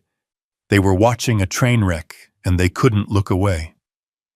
They thought they were attending a rehearsal dinner for a wedding. They didn't realize they were attending a funeral for their own reputations. I opened the binder. The sound of the metal rings snapping open was the only sound in the world. "Shall we begin?" I asked. I stood up from the table. The movement was slow and deliberate, a tectonic shift that demanded attention. I buttoned my tuxedo jacket with one hand and picked up the leather binder with the other. I walked to the small stage at the front of the room, where a microphone stand waited for a best man speech that would never happen. I adjusted the height of the stand. The feedback whine cut through the air, making the guests wince. It was a harsh sound, a warning siren. Leonard moved with the efficiency of a field medic. He connected his laptop to the room's AV system. The large projection screen behind me descended from the ceiling with a mechanical hum. The white canvas unrolled slowly, blank and expectant like a shroud. I tapped the microphone. The sound thumped in the chest of everyone present. "Ladies and gentlemen," I said. My voice was amplified, filling the space, pressing against the velvet curtains. "I want to thank you for coming.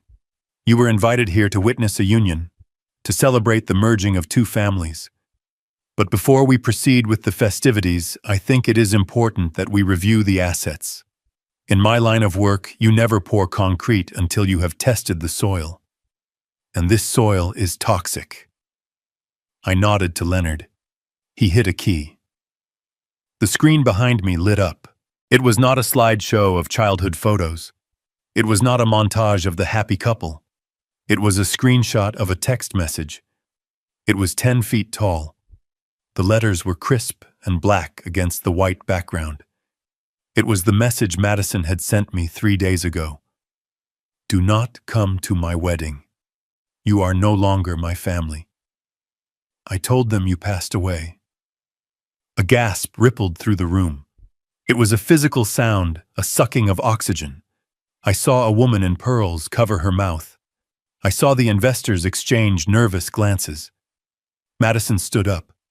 Her chair fell backward, crashing to the floor. "Turn it off!" she screamed, her voice shrill and terrified. "Turn it off right now!" I ignored her. I looked at the guests. "My daughter told you I was dead," I said calmly. "She told you I was an oil baron. She told you whatever she needed to tell you to get into this room. But the truth is simpler. She was ashamed. She was ashamed that her money came from sweat and dirt and calloused hands. She wanted the check, but she didn't want the man who signed it." I looked at Madison. She was trembling, clutching the edge of the table, her knuckles white. She looked at Tyler for help, but Tyler was staring at the screen, paralyzed. Leonard hit the next key. The screen changed. Now it displayed a spreadsheet. It was a detailed, itemized list of credit card statements from the supplementary card I had given Madison. "This is the cost of the image," I said, pointing to the screen. "In the last 3 years, my daughter has spent $150,000 of my money. Not on rent, not on tuition, on handbags, on shoes, on trips to Cabo, on the appearance of wealth." I read the entries aloud, my voice monotone like a judge reading a verdict. $3,000 at Louis Vuitton. $5,000 at the Ritz-Carlton. $2,000 for a bottle service table at a club in Miami. I turned to the Donovans. Sylvia was pale, her makeup standing out like a mask on her gray skin. "You thought she was an heiress," I said. "You thought she had a trust fund. She does not. She has a father who worked 18-hour days to give her a safety net, and she used it to build a hammock. She has 0 assets. She has 0 savings. She is drowning in debt that I have been paying off in secret for years." Madison was crying now. Not the pretty crying of a victim, but the ugly sobbing of someone who has been stripped naked in public. "Dad, please stop," she wailed. "Everyone is looking." "Let them look," I roared, my voice cracking with the force of my anger. "Let them see. You wanted to be the center of attention, Madison. You wanted to be the star. Well, you are on stage now. Take a bow." Tyler jumped up. "This is slander," he shouted, pointing a shaking finger at me. "You are a bitter old man trying to ruin us. I will sue you for everything you have." I laughed. It was a cold, dry sound. "Sue me with what money, Tyler?" I asked. I nodded to Leonard. The screen changed again. This time it showed a series of legal documents, bankruptcy filings, gambling debt collections, a credit report that was more red than black. "This is your entrepreneur," I said to the room. "This is the tech visionary. Tyler Donovan has filed for bankruptcy twice in the last 5 years. He currently owes $80,000 to a sports book in Las Vegas. He has no startup. He has no patents. He has a leased car and a suit he bought on a credit card that is maxed out. I looked at Madison. She had stopped crying. She was staring at the screen, her eyes wide with horror. She looked at the numbers. She looked at the dates. She looked at Tyler. "You said you sold your company," she whispered. "You said you had millions in escrow." Tyler turned on her, his face twisted with panic. "He is lying, Madison. He forged these. He is trying to break us up. I forged nothing I said. These are public records, Tyler. Anyone with an internet connection and $50 can find them." "You didn't look because you didn't want to know. You were too busy spending the money you thought I had." I stepped off the stage and walked toward the table. I walked until I was standing right in front of Marcus and Sylvia. They were huddled together like rats on a sinking ship. "And now for the main event," I said softly. "The pillars of the community. The elite." Leonard hit the final key. The screen filled with the mugshot of Dr. Marcus Donovan. It was unflattering. His hair was messy, his eyes glazed.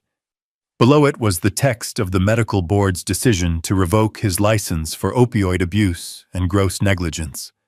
Next to it was the foreclosure notice for the Beverly Hills mansion, stamped with a bright red eviction date that was 12 days away. And finally, the IRS audit letter regarding Sylvia's charity foundation. The room was silent. Deadly silent. The kind of silence that comes after a bomb goes off, but before the screaming starts. The investors at the other tables stood up. They were looking at Marcus with expressions of pure fury. They realized in that moment that their investments were gone, that the man they trusted was a fraud. "Marcus Donovan is not retired," I said, my voice ringing in the stillness. "He is disgraced. He is unemployed. He is broke. And Sylvia Donovan is not a philanthropist.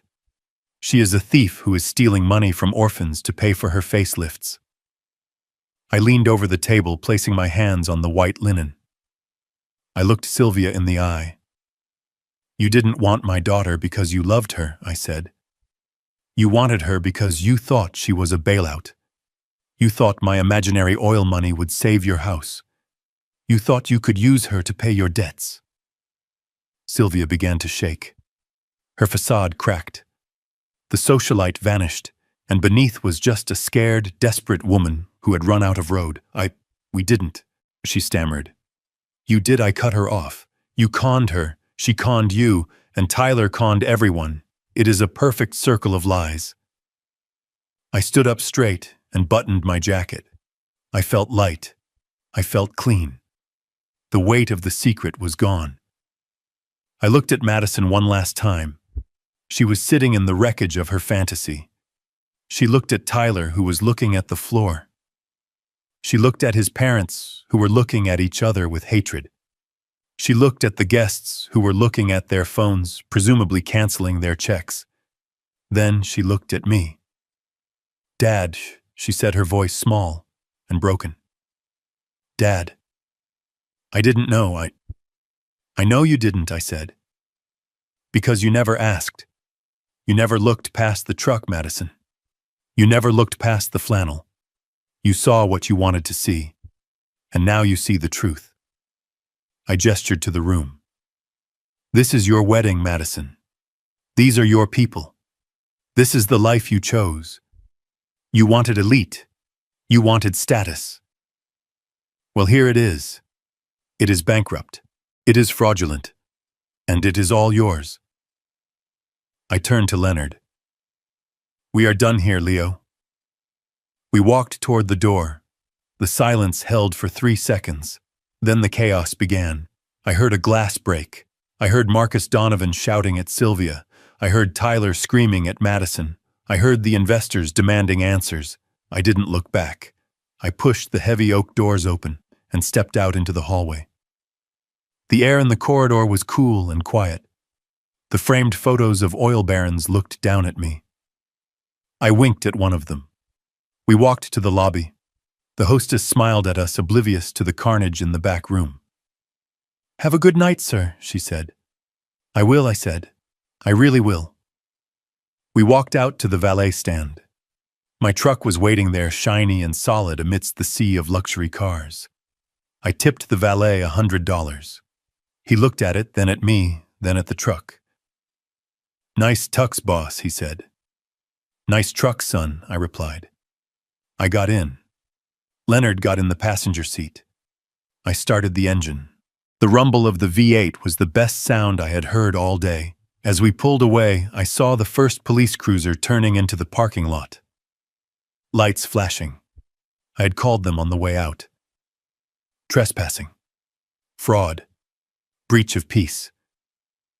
I wasn't sure what charges would stick, but I knew the party was over. I drove toward the highway. I loosened my tie. How do you feel? Doug Leonard asked quietly. I feel like I just demolished a condemned building, Leo, I said. It is a mess right now, but at least it won't fall on anyone else. I merged onto the interstate. The city lights faded in the rearview mirror. I was 73 years old. I had no wife. I had no daughter. I had no house full of memories because I was going to sell it tomorrow. But I had a full tank of gas. I had $4.5 million. And for the first time in a long time, I had the truth. And that was enough. That was more than enough. I did not drive away immediately. I sat in the cab of my truck with the engine idling and the air conditioner humming against the humid night air. Leonard looked at me from the passenger seat. He did not ask why we were waiting. He knew. You do not light a fuse and walk away without watching the explosion. You stay to confirm the structure is down. You stay to ensure the job is finished. Through the large glass windows of the Gilded Steer, I could see the chaos unfolding in the lobby. It was like watching a silent film of a riot. The double doors to the private room had burst open, spilling the Donovans and their guests into the hallway. It was not a dignified exit. It was a rout. I rolled down the window. The sound of shouting cut through the parking lot. You lying little witch, I heard Marcus Donovan scream. His voice was a ragged tear in the night. You told us he was dead. You told us there were millions. I watched as Marcus cornered Madison near the hostess stand. The disgraced doctor looked manic, his face purple with rage. He was not shouting at her because she had lied about her father being alive. He was shouting because she had lied about the money that was supposed to save him from prison. He was shouting because his life raft had just turned out to be an anchor. Madison was backing away, her hands raised in a pathetic defensive posture. She was crying, but no one was comforting her. Tyler stood a few feet away, stripping off his tie as if it were a noose. He was not helping her. He was looking at her with a mixture of hatred and panic that was purer than any love he had ever feigned. You knew, Tyler shouted, pointing a finger at Madison. You knew he was a construction worker. You let me think I was marrying into oil. I leveraged everything on this.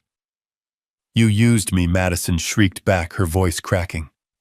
You only proposed because you saw my credit check. You are a loser, Tyler. A broke loser with a leased life.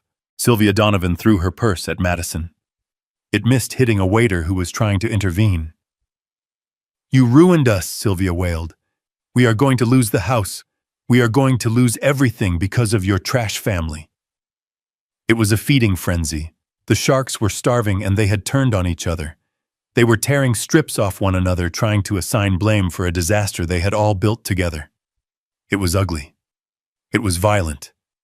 And it was the most honest moment they had ever shared. Then the blue lights washed over them. 2 squad cars pulled up to the curb, tires crunching on the gravel. Sheriff Miller stepped out of the first one. He was a big man who had played linebacker in college and still moved like he was looking for a tackle. He adjusted his belt and walked toward the entrance. 2 deputies followed him. I watched as the restaurant manager, a man in a tuxedo, who looked like he was about to have a stroke, pointed frantically at the group. He was shouting about the bill, about theft of services, about a $20,000 tab that no one could pay. Miller walked straight to Madison. I couldn't hear what he said, but I saw her face go slack. She shook her head, pointing back at the private room, pointing at Tyler, pointing at anyone but herself. Miller pulled a pair of handcuffs from his belt. I saw Madison flinch.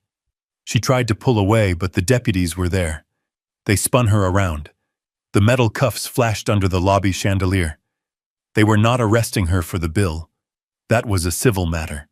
They were arresting her for burglary.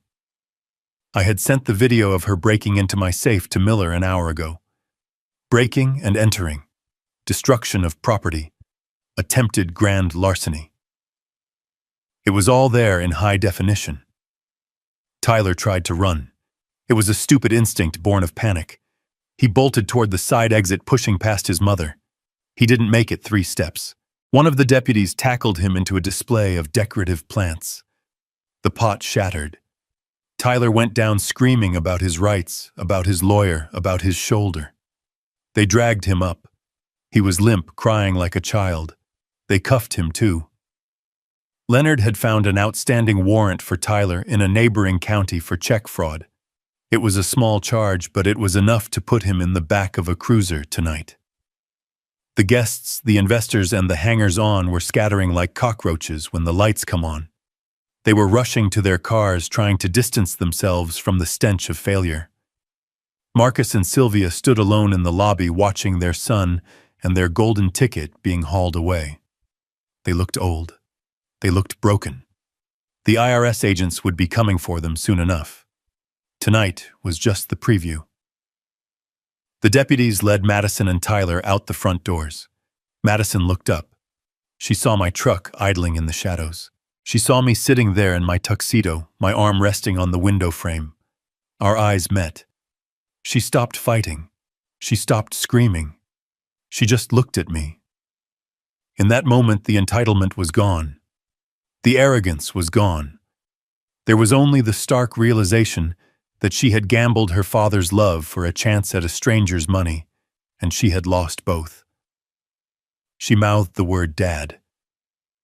I didn't respond. I didn't nod. I simply rolled up the window. The tinted glass slid shut, cutting off the connection, sealing me inside my own space. I put the truck in gear. Leonard looked at me. "Is it done?" he asked. "It is done," I said.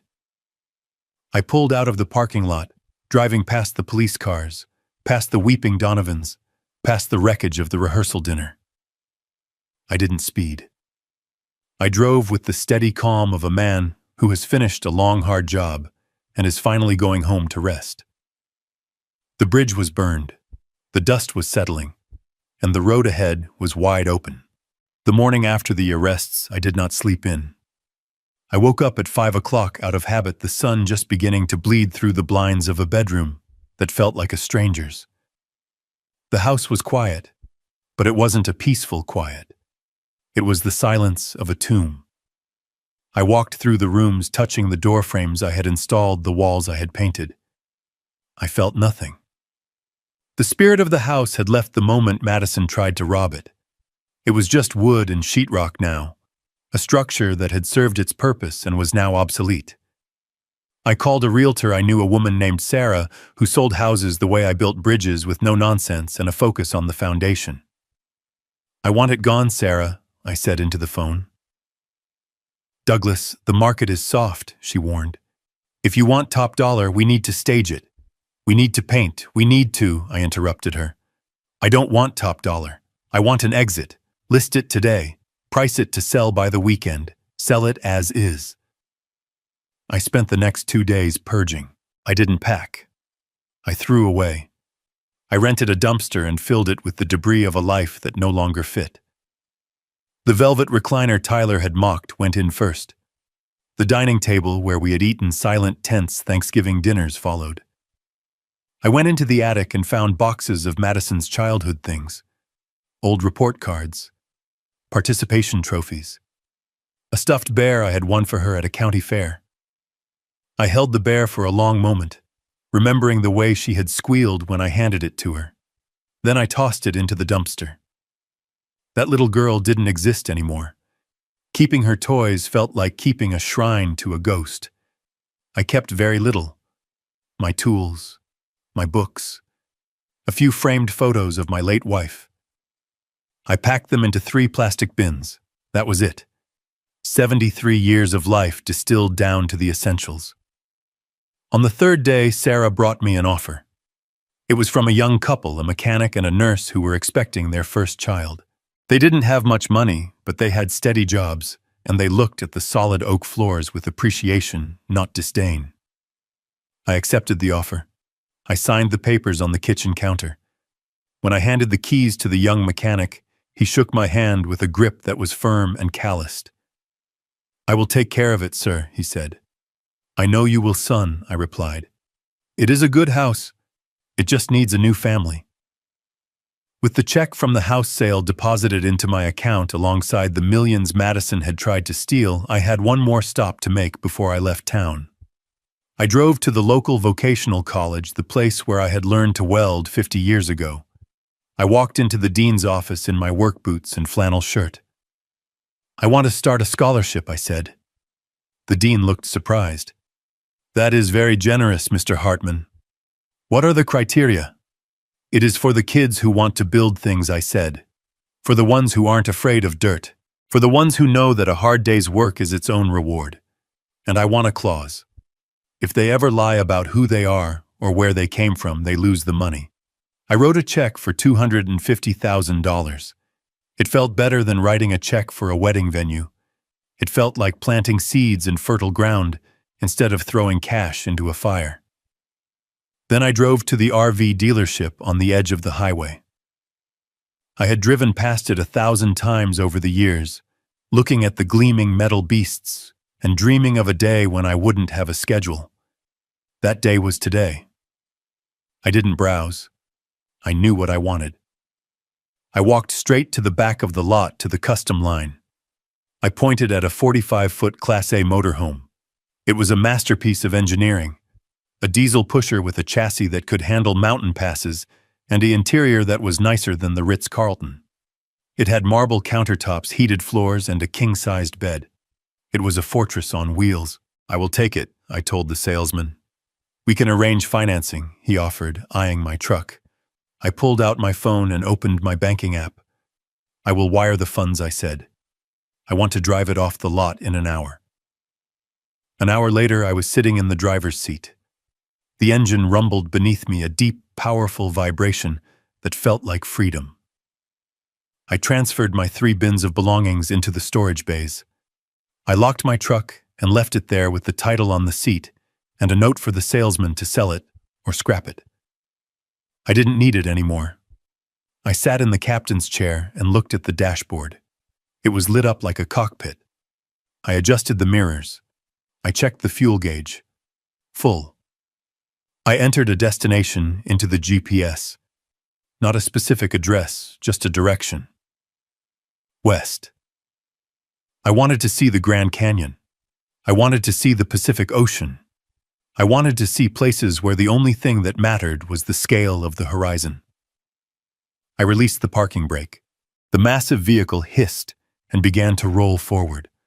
I pulled out onto the highway, merging into the traffic. I was 73 years old. I was homeless. I was childless. And I had never felt lighter in my life. The rearview mirror showed the town receding into the distance, a cluster of buildings and memories that were getting smaller by the second. I didn't look back for long. I turned my eyes to the road ahead. The asphalt was gray and endless, and it belonged to me. The asphalt of Route 66 stretched out ahead of me like a black ribbon cutting through the Arizona desert. The heat waves shimmered off the road, creating mirages of water that didn't exist, just like the life I had left behind. I had been driving for 3 days straight, stopping only for diesel and black coffee. The hum of the engine was a constant companion, a lullaby of horsepower that drowned out the silence in my head. I was somewhere outside of Kingman when the phone sitting on the dashboard lit up. It wasn't a text message this time. It wasn't an email. It was a call. I glanced at the screen. The caller ID didn't say Madison. It read County Correctional Facility. Below that, in smaller letters, it said, "Collect call from an inmate." I stared at the words. I took my foot off the accelerator, letting the massive RV coast for a moment. I could imagine her on the other end. She would be wearing an orange jumpsuit that didn't fit, huddled in a common room, smelling of bleach and despair. She would be crying. She would be begging. She would be promising to change, just like she had promised when she was 16 and wrecked my car. She would want bail. She would want a lawyer. She would want her father back, not because she missed him, but because she needed him. My hand hovered over the accept button. It would be so easy. Just one tap. Just one conversation. I could be the hero one last time. I could turn the rig around, drive back, pay the bond, and fix it all. That is what fathers do, right? They fix things. But then I looked at the horizon. It was vast and indifferent. I knew the physics of sinking ships. If you reach out to save someone who refuses to swim, they will only pull you under. I had spent my life building foundations for other people. It was time to build one for myself. I realized that answering that call wasn't an act of love. It would be an act of surrender. It would be admitting that her abuse was acceptable as long as she needed me. I didn't press accept. Instead, I pressed the button to roll down the driver's side window. The desert air rushed in hot and dry, tasting of sagebrush and dust. It filled the cabin, swirling around me like a cleansing wind. I picked up the phone. It was still vibrating, still demanding my attention, still trying to drag me back into the mud. I felt the weight of it in my hand. It wasn't just a phone. It was a leash. It was the last tether to a man I used to be, a man who thought he could buy respect with sacrifice. I threw it. I didn't just toss it. I hurled it with every ounce of strength left in my 73-year-old arm. I watched it arc through the air, spinning against the endless blue sky. It hit the asphalt at 65 miles an hour. I saw it shatter in the rearview mirror, exploding into a cloud of plastic and glass that was instantly swallowed by the road. The vibration stopped. The connection was broken. I gripped the steering wheel with both hands. I thought I would feel guilt. I waited for the pang of regret. But it didn't come. Instead, I felt a rush of oxygen to my lungs. I realized then that I hadn't lost a daughter. You can't lose something you never really had. I had simply excised a tumor that had been feeding on my spirit for decades. I was not a father anymore. I was not a contractor. I was not a bank account. I was just a man on a road.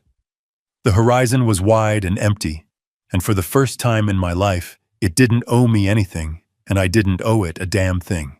I turned up the radio. The sound of classic rock filled the cabin, drowning out the wind. I pressed the accelerator. The RV surged forward, eating up the miles, leaving the wreckage in the dust where it belonged. I didn't look in the mirror again. I looked forward. I was finally free. Blood makes you related, but loyalty makes you family. I spent 40 years trying to build a life for my daughter, thinking that my sweat and sacrifice were the currency of love. I was wrong. You cannot build a sturdy home on a foundation of lies, and no amount of money can buy character for someone who has none. I realized that walking away was not an act of cruelty. It was an act of self-preservation. Sometimes the hardest bridge to cross is the one that leads you away from the people you love but who do not know how to love you back. True freedom is not about having millions in the bank. It is about realizing you are enough just as you are without having to pay for a seat at your own table. If you enjoyed this story of justice, please like this video and subscribe to the channel for more. Tell me in the comments, would you have answered that final call from jail?